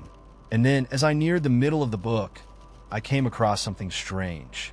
There were blank pages, long stretches of them, as if parts of my story had been erased. I looked up at the woman, confused. "Why are these pages empty?" I asked. She gave me a sad smile. "Those are the moments you let slip by, the choices you didn't make, the paths you left unexplored." I stared at the blank pages, feeling an ache deep within me. I hadn't realized how much of my life I'd spent coasting, moving through days without intention, letting time pass without truly living. I'd always assumed I'd have more time, that I could fill those pages someday. But seeing them empty, laid out before me, was a stark reminder of all the things I'd missed. As I flipped further, I noticed that the pages toward the end were also blank. I looked at the woman, my heart pounding. "These are the future?" I asked, barely able to speak the words. She nodded. "The parts yet to be written, the choices still waiting for you." I took a deep breath, feeling both overwhelmed and hopeful. There was something liberating about seeing my life as an unfinished story, with blank pages waiting to be filled. It felt like I'd been given a second chance, a reminder that I still had time to make my life what I wanted it to be. I closed the book gently, holding it close to my chest, as if I could somehow absorb its wisdom. "Remember," she said softly, "each day is a page, and you're the one who chooses what to write." I nodded, understanding in a way I hadn't before. This wasn't just a message about life. It was a call to action, a nudge to start living with purpose, to fill those blank pages with things that mattered. I don't know how long I stayed in that room, sitting by the fire with my book, letting the warmth of it seep into me. When I finally left, the woman gave me one last gentle smile, as if she knew exactly what this night had meant to me. Outside, the air was crisp and clear, the rain having stopped, leaving the city glistening in the moonlight. I walked home with a strange lightness, as if I was seeing everything for the first time. I felt a deep sense of clarity, a certainty that I was going to make changes, to live more fully, to stop letting the days slip by unmarked. That night, I sat down at my kitchen table, took out a notebook, and began writing down all the things I wanted to do. Not a bucket list exactly, but a map, a guide for how I wanted to fill those empty pages. Small things, big things, things I'd once dreamed of but let go of over time. Since that night, I've kept that notebook close, filling it with intentions, ideas, reminders to live fully. Every morning, I glance at it, reminding myself that today is another page, another chance to write something worth remembering. I never found out who sent that email, or if the Midnight Library was even a real place. But in some way, I think it was real enough.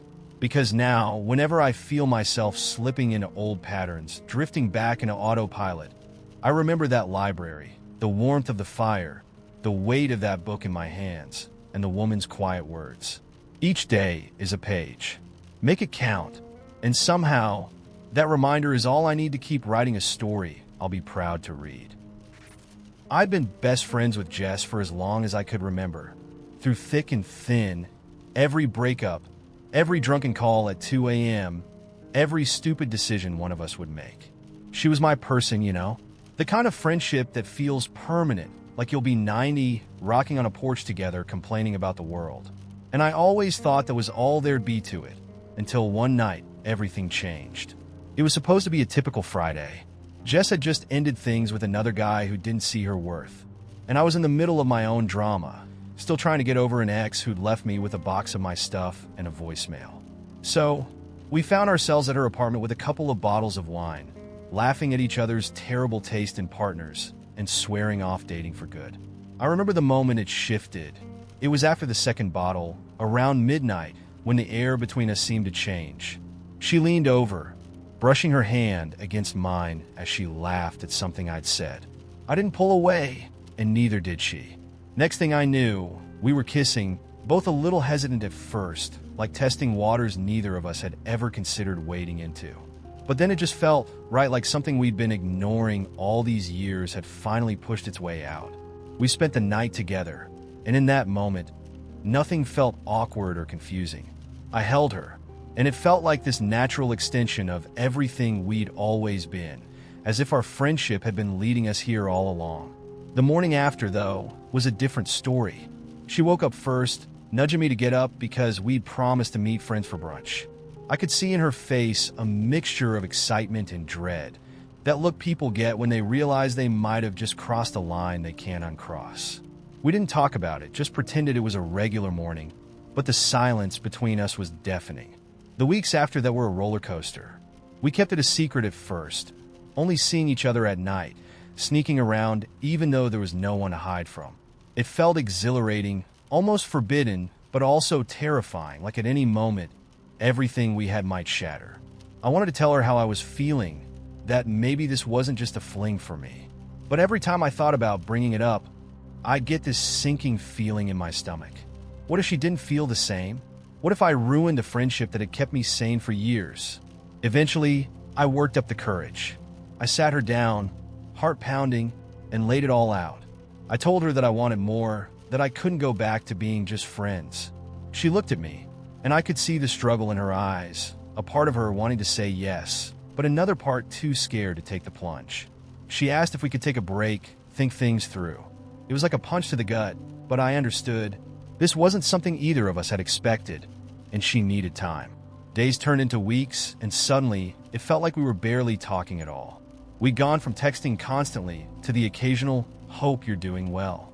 It was painful, seeing my best friend drift away because of something I thought might have brought us closer. I kept replaying that night in my head, wondering if I'd made a mistake, if I'd been selfish to want more. Friends tried to get me to go out, to meet new people, but it didn't feel right. I wasn't ready to move on from her. Not even close. One night, out of the blue, she called me. I was half asleep, but the moment I saw her name on my screen, my heart started racing. She asked if I could come over, that she needed to talk. I didn't hesitate, threw on a hoodie, and drove to her place. Barely aware of anything, but the hope that maybe, just maybe, she'd change her mind. When I got there, she was sitting on her couch, looking at me with those same conflicted eyes. She told me she'd been thinking a lot about us, about that night, and what it would mean if we tried to be more than friends. She said she was scared, that our friendship was the most important thing in her life, and she didn't want to risk it. But then, she surprised me. She said she couldn't stop thinking about me, about how maybe we'd been meant for this all along, and maybe we were just too afraid to see it. We decided to give it a real shot, no more secrets or sneaking around. It was strange, telling our friends, watching them react with a mixture of shock and amusement, but also this knowing look, as if they'd been waiting for us to figure it out. At first, it was incredible. We'd always been close, but now there was this added layer, this sense that we were building something new, something that felt both familiar and exciting. But as time went on, things got complicated. Arguments felt heavier, and every fight came with this underlying fear that we were on the verge of losing not just a partner, but our best friend. There was a moment months in when we had a huge fight over something stupid, and I found myself wondering if we'd made a mistake. But then, she looked at me with those eyes, and I remembered why I'd fallen for her in the first place. It wasn't always easy, but every time we hit a rough patch, we found our way back to each other. I guess that's the thing about being best friends first. You know each other's flaws, you know the baggage, the scars, the secrets. And when you choose to love someone despite all that, it's different. It's deeper. Years later, we're still together. And every time I look at her, I'm grateful. I'm grateful that we took the risk, that we didn't let fear stop us from seeing where this could go. And sure, there are days when we drive each other crazy, when I miss the simplicity of our old friendship. But then she'll do something like laugh at one of my stupid jokes or make that face she makes when she's trying not to cry during a sappy movie. And I realize there's nowhere else I'd rather be. It's not perfect. We're not perfect. But I think that's what makes it real. And if I could go back to that night and choose all over again, I'd make the same decision. Every single time. I met this guy on a Friday night out with friends. He was standing by the jukebox, scrolling through songs like he had some deep connection to every track. He wasn't tall or flashy, just had this vibe, scruffy but charming. He caught me staring, and instead of that awkward look-away moment, he grinned, pointed at the jukebox, and asked if I had any requests. We spent the rest of the night dancing and sharing stories. He was hilarious, and his one-liners were clever without trying too hard. He didn't even ask for my number right away, just said, "Maybe I'll see you around here again." There was a mysterious charm in that, so the following weekend, I went back to that same bar, secretly hoping to see him. And sure enough, there he was holding a beer, watching the door like he'd been waiting all week too. It felt like a movie, this casual, meet-cute romance that just grew naturally. We started hanging out regularly, and every date was better than the last. He was one of those people who would bring you coffee unprompted, who remembered small things like how I hated cilantro but loved spicy food. He was witty but down-to-earth, self-deprecating but somehow confident. After a couple of months, he even introduced me to his friends and brought me along on a camping trip with them. It was there, under the stars, where he took my hand, kissed me, and told me he hadn't felt this way about anyone in a long time. I remember thinking, this is it. This is the beginning of something real.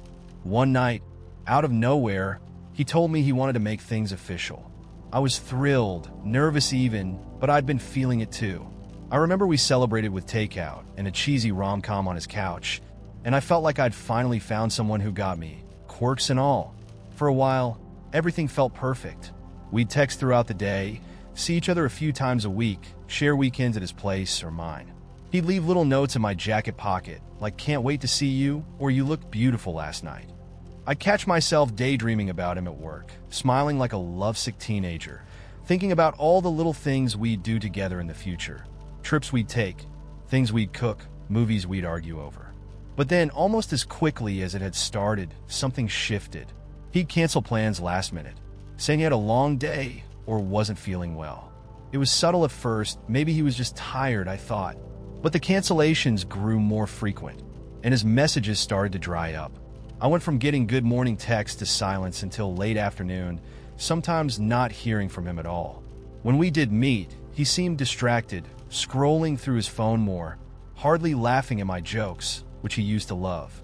The guy who once seemed genuinely interested in my every word now seemed like he was just nodding along, waiting for the conversation to end. I tried asking him if everything was okay, tried being supportive, thinking maybe it was stress or something he was going through. But every time I brought it up, he'd just brush it off, say he was fine, even get a bit defensive, which only made me feel worse for asking. He kept reassuring me, "It's nothing, just work stuff," and I'd pretend to believe him, though deep down I felt something slipping through my fingers. I kept trying, hoping he'd come around, kept being the one to plan our dates, thinking he'd notice my effort and come back to me. But instead, he just kept pulling away. One evening, after he canceled our plans for the third time that week, I went out with some friends instead. We ended up at the same bar where we'd met, and I found myself replaying that first night in my head, trying to figure out where things had changed. I'd had a few drinks, and maybe that's why I decided to send him a message. Something casual, like "miss you, wish you were here." He read it but didn't reply. I spent the rest of the night waiting for a response that never came. A couple of days later, I worked up the courage to ask him to meet, told him we needed to talk. We sat in a coffee shop, and I told him everything that had been weighing on my mind, that I felt him pulling away, that I missed how we used to be. I tried to keep my voice steady, even as my heart raced. He just sat there staring into his coffee, barely making eye contact. When he finally looked up, he said, "I don't know if I can give you what you need right now." Those words hit me like a punch. I felt my heart sink, but all I could manage was a nod. He tried to explain, saying he'd been feeling unsure, that he thought maybe we'd rushed into things. I wanted to scream, tell him he was the one who'd pushed for all of this, that he'd made me believe in a future together, but all I could do was sit there, stunned. We parted ways awkwardly with a half-hearted hug, and I spent the next few days in a daze, replaying everything, wondering where it had gone wrong, if I'd somehow missed the signs, or if I'd imagined the whole connection. I deleted our texts, unfollowed him on social media, and did my best to move on. But it hurt. It was like he'd taken everything we had and just tossed it aside like it was nothing. Months later, I ran into one of his friends at a party.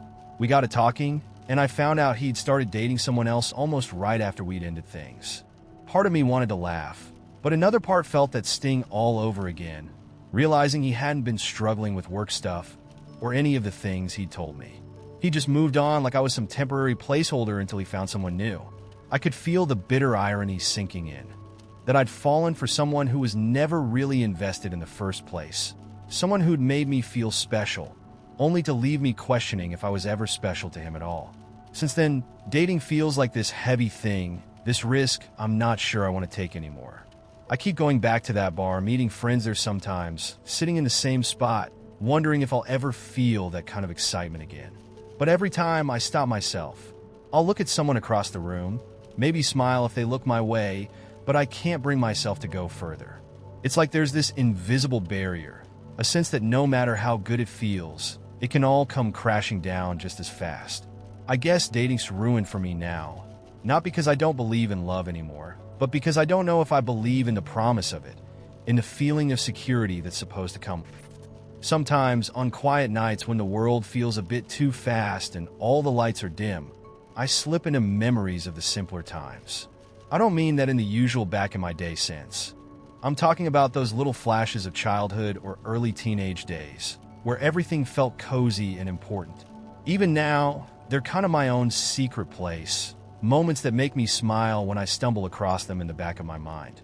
One of my favorites, Saturday nights, home with my family, sprawled out in front of the TV.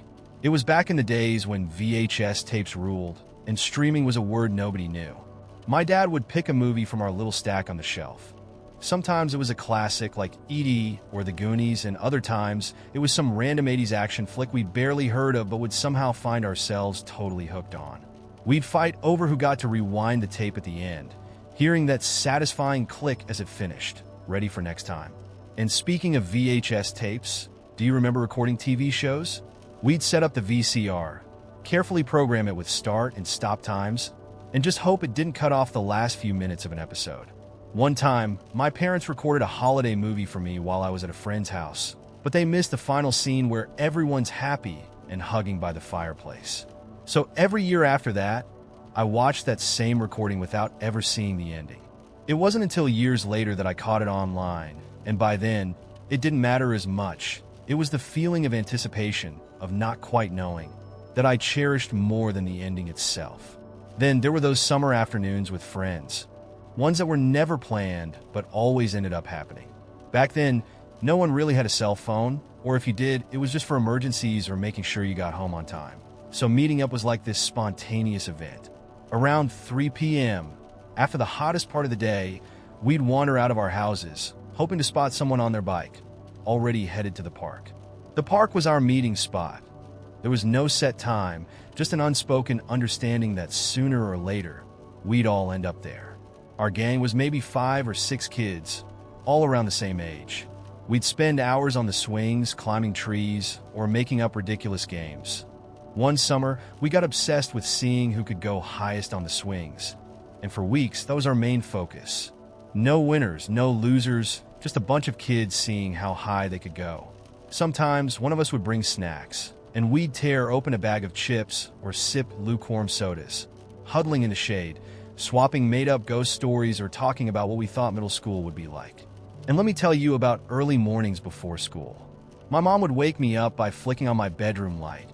Always too bright, too harsh, but once I was up, everything settled into this cozy rhythm. I'd grab my cereal and settle in front of the TV to catch whatever cartoons were on at that hour, even if I'd already seen them 100 times. I still remember the smell of the cereal and the quiet of the house before everyone else was awake. It was just me, my bowl of Fruit Loops, and whatever cartoon character was getting into trouble. For a little while, nothing else mattered. Or those early flip phones. I got my first one around high school, and I remember being so careful with it, like it was the most precious thing I owned. Texting was this tedious adventure because every letter required 2 or 3 button presses, and yet somehow it felt so satisfying.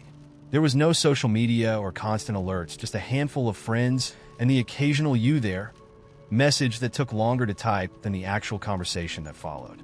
We'd send each other ridiculous chain messages, things like, "If you don't forward this to 5 people, you'll have bad luck for 7 years."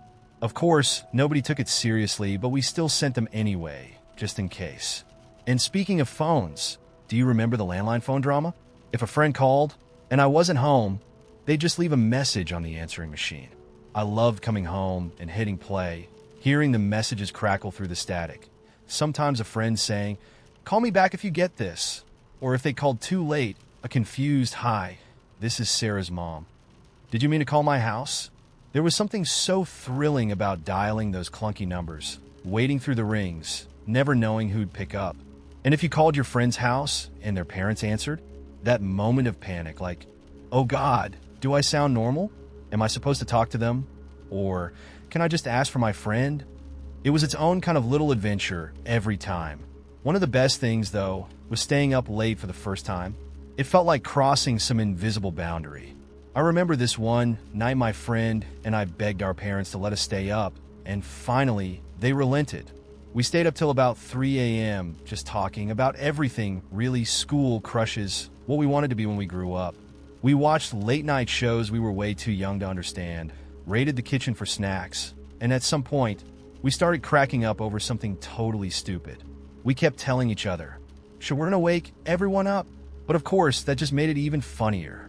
By the time we fell asleep, it was almost dawn, and even though I was exhausted the next day, I remember thinking, so this is what it's like to stay up late. It's funny thinking back to those days. Everything felt like an event, even the smallest things. I miss that feeling, the slowness, the simplicity of it all. There was something magical about those ordinary days that I can't quite put my finger on.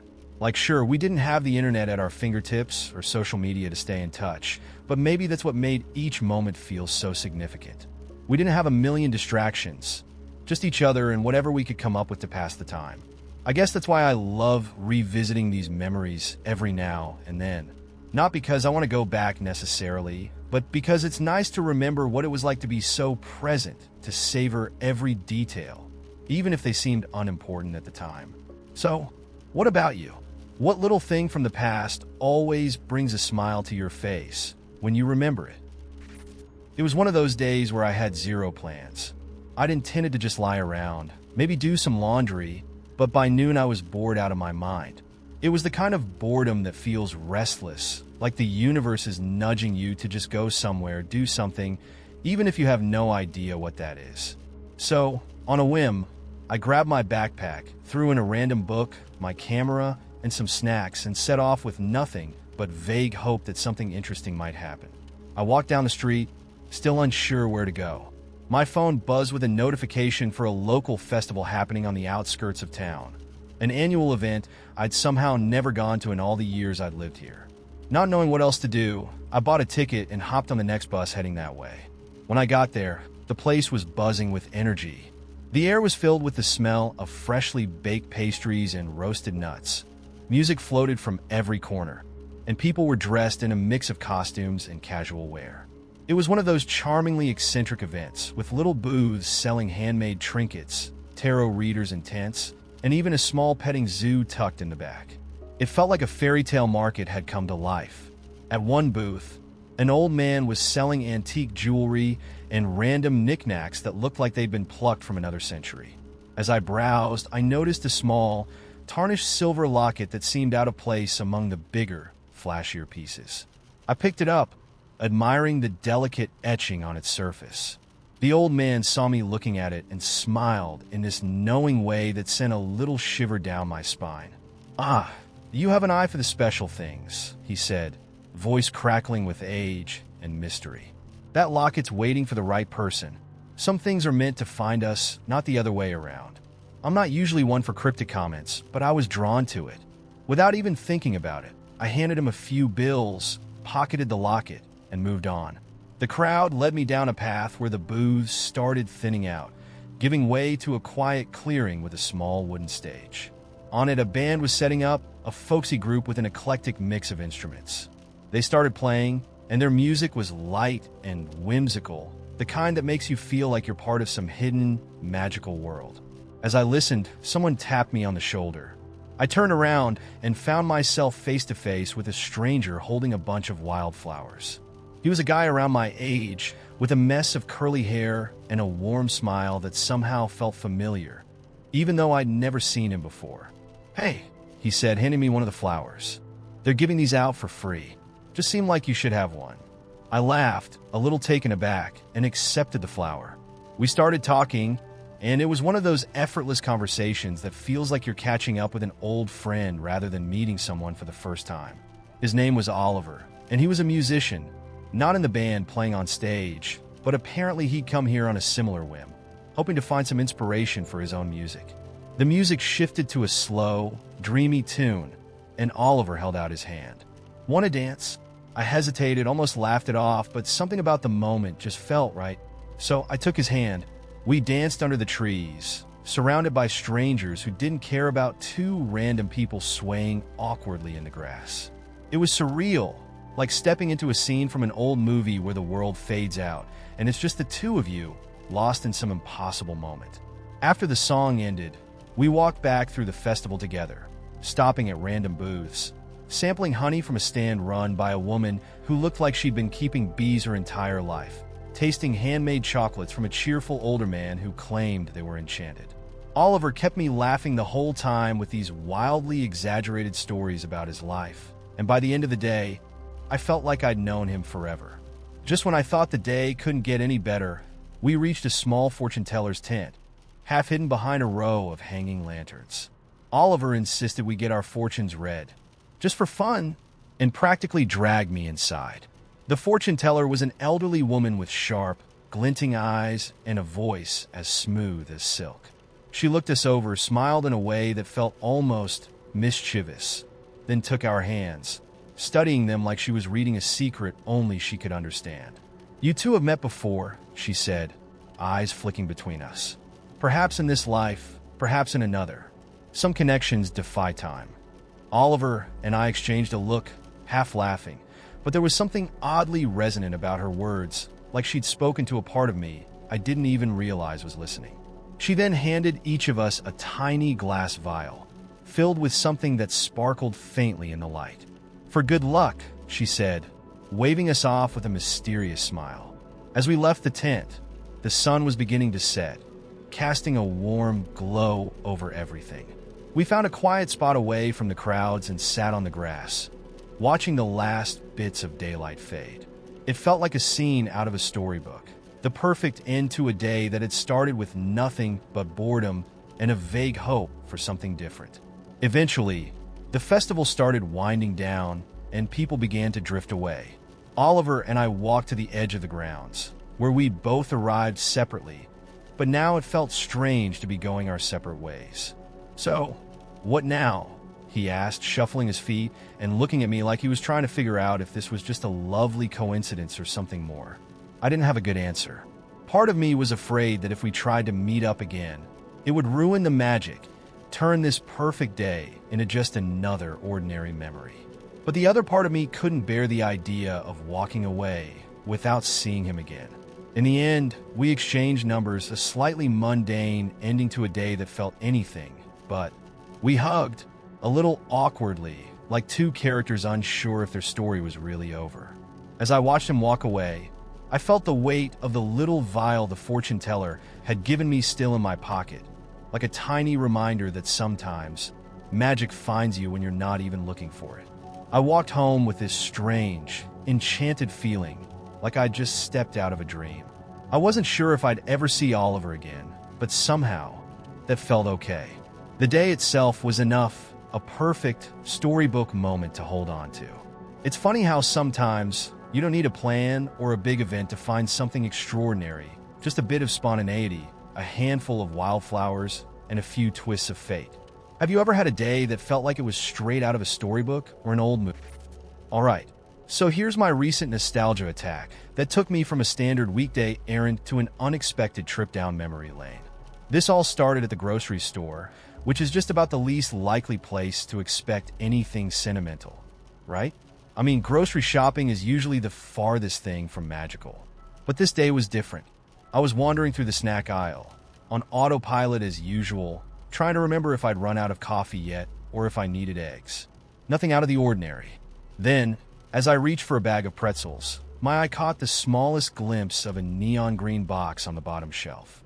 I had to double take. Could it be? The packaging had changed a bit, but it was unmistakably a box of Dunkaroos. You know, those little cookies with the sweet, sugary dip we all probably loved a little too much in the 90s? My heart actually did a little hop. I hadn't seen these in over a decade, maybe longer. The instant I picked up that box, I felt like I'd stepped out of the grocery store and directly into my childhood kitchen. I swear I could almost smell that same musty old linoleum floor, hear the hum of the ancient fridge we used to have, and feel the faded sunflower wallpaper. I was suddenly 7 years old again, sitting cross-legged on the kitchen floor, ripping open one of those boxes on a Saturday morning. My parents were probably asleep upstairs, oblivious to the sugar bomb I was about to inhale while I watched the same cartoons that cycled every Saturday, with no shame in replaying the episodes week after week. For a few seconds, I was genuinely in that world again. I wasn't holding a box of Dunkaroos as a 30-something adult.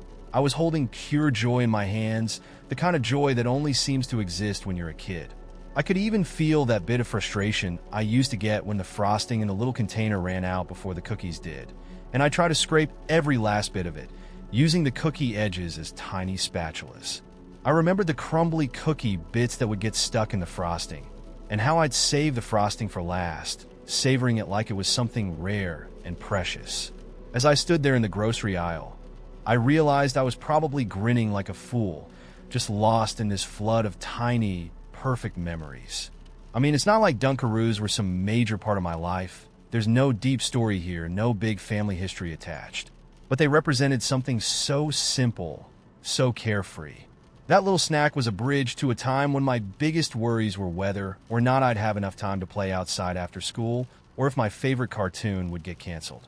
It was like someone had cracked open a tiny door in the back of my mind, letting out memories that had been locked up there for years, just waiting to be remembered. I'm telling you, it was surreal. I'd always heard people say that smells or sounds could trigger memories, but I never expected that just seeing an old snack would feel like flipping through an album of lost snapshots from my life. And it didn't stop there.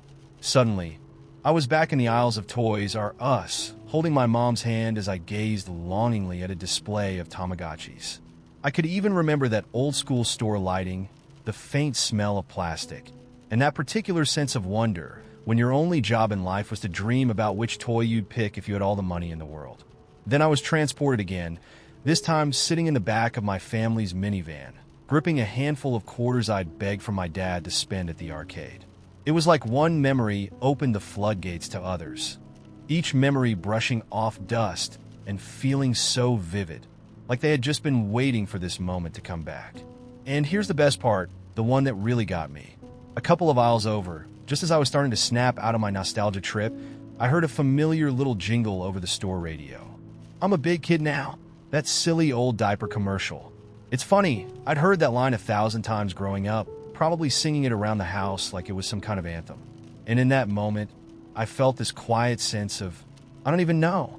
It was something between laughter and tenderness, like someone was gently saying, "Hey, remember this? Remember who you were back then?"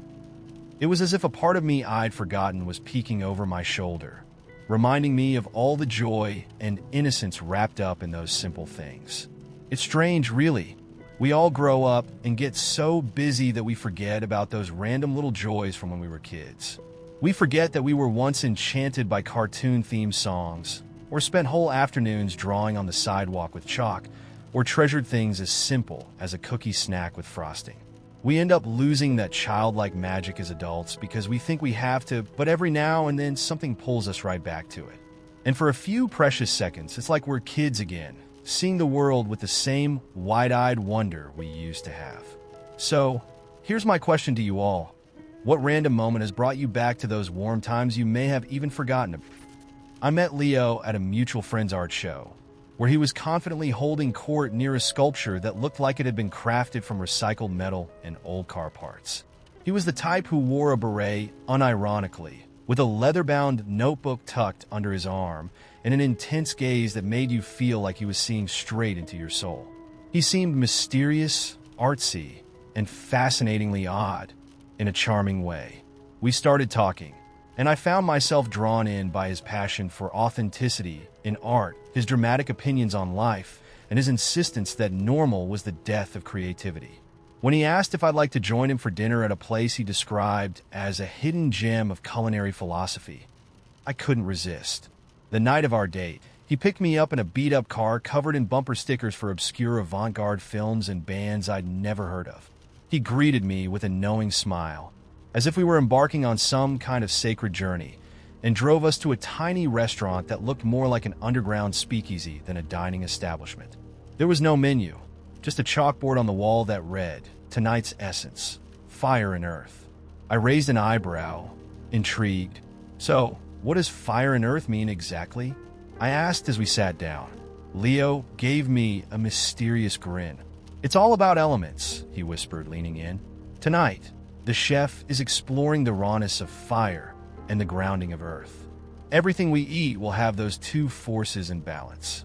He said it like we were about to uncover the secrets of the universe through dinner. The waiter came by with the first course, which consisted of something that looked like charred vegetables and a stone slab dusted with herbs. Leo picked up the stone, cradling it in his hands. "This isn't just food," he said, his voice full of reverence. "This is energy. You have to feel it before you eat it." He closed his eyes, pressing the stone against his forehead, murmuring something under his breath. I just sat there, wondering if he was genuinely meditating with the food. "Are you okay?" I asked, trying to sound polite. He opened his eyes slowly, as if emerging from a trance, and looked at me with an almost pitying smile.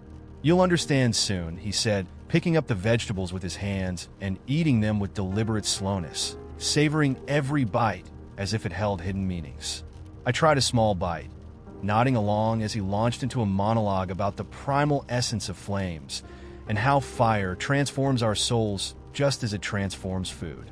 I did my best to follow his logic, but as we moved through each course, things only got stranger. He insisted on smelling each dish for at least a minute before eating it, explaining that the scent unlocks the spirit of the ingredients. He even claimed he could smell the emotion of the chef. Halfway through the meal, he leaned in with that intense gaze again. "So I don't think I mentioned it, but I follow a rather unconventional lifestyle," he said, pausing for dramatic effect. I nodded, bracing myself. "I believe in living experientially, as in, I only do things if they are completely unique experiences. I don't repeat actions or routines." I blinked, unsure if I'd heard him right. "What does that mean exactly?" I asked, feeling like I was walking into a rabbit hole. He looked thrilled that I'd asked. "It means I never do the same thing twice," he said proudly. "For example, I never take the same route to any location. I avoid visiting the same place more than once, and I try to avoid eating the same food twice. Life should be a continuous journey of discovery. Repetition is the enemy of the soul." I stared at him, half impressed and half bewildered. "So, you never eat the same meal twice? Ever?" I asked. He nodded, his eyes shining. Precisely. Every experience should be one of a kind. It's how I keep my spirit free. He gestured to his glass of water, holding it up like a rare wine. Even with water, I try to only drink from unique sources when I can. Tap water, filtered water, spring water, all distinct energies. You have to mix it up. I stifled a laugh, asking him how he managed to avoid all repetition in daily life. He proceeded to explain that he'd created a system for tracking his experiences, complete with an app he designed himself where he logged everything he did to ensure he wasn't accidentally duplicating an experience. He even showed me the app, pointing out entries like walked eastward at 5:43 p.m. in Midtown and ate a single truffle from Paris Boutique. It was shockingly thorough. As the meal continued, I learned more about his philosophy. He didn't wear any clothing twice in the same combination. He'd memorize his outfits to avoid repeats. He'd even created a rotating list of conversational topics to ensure he never had the same conversation with anyone more than once. Each interaction should be like an artwork, he explained. Original, powerful, fleeting. At this point, I was trying to find a way to politely wrap up the night, but he looked so earnest, so deeply committed to this lifestyle, that I was morbidly fascinated. As we finished the last course, some sort of charcoal-infused root vegetable mousse, he sighed contentedly. "I'm so glad I shared this with you," he said, gazing at me with a kind of dramatic intensity usually reserved for movie scenes. It's rare to find someone open enough to embrace a new way of life. "Yeah, it's definitely unique," I replied, unsure how else to respond. But he wasn't done. He leaned forward, his voice lowering as he spoke. "If you're open to it, I'd love to take you on another experiential journey," he said, his eyes gleaming with excitement. "We could go to an abandoned building and just sit in silence. Let the energy of the space tell us its story." "An abandoned building?" I repeated, thinking maybe I'd misheard. But he nodded enthusiastically, as if this were a perfectly normal proposal. "Yes, every structure has memories embedded in its walls, vibrations from the people who were there. Sitting in silence allows you to feel those histories. It's like time traveling in a way." I managed a polite smile, mumbling something about needing to check my schedule, but he didn't seem to notice my hesitation. Instead, he launched into a passionate speech about place memory and how he was working on a project to map the emotional residue of forgotten locations. "It's like building a symphony of memories," he said, his voice full of reverence. After the check came, he insisted on paying, explaining that he was in a phase where he only spent money in acts of generosity. "Money is just another form of energy," he explained with a grin. "If you hoard it, it stagnates. I like to keep it flowing." He walked me to my car, and just before I got in, he handed me a small vial of what looked like sand. "This is soil from a place that's deeply meaningful to me," he said, his voice soft with emotion. "It's from the garden of my childhood home. Hold on to it. It carries the essence of memory." I thanked him, tucking the vial into my bag, and managed to escape with a promise to consider the abandoned building for next time. The next day, he sent me a text. "Had a profoundly rare experience with you last night. Would love to share more spaces of emotional residue. I'll bring a spare beret in case the spirit moves you. Milky Way sparkles." I didn't reply, but my friends got endless laughs out of Mr. Experiential. Now, whenever someone suggests something even slightly unusual, they'll say, "Just remember, it has to be a unique experience." And me? I'll never look at a glass of water or a simple route to work the same way again. All thanks to the man who tried to make every moment a one-of-a-kind masterpiece.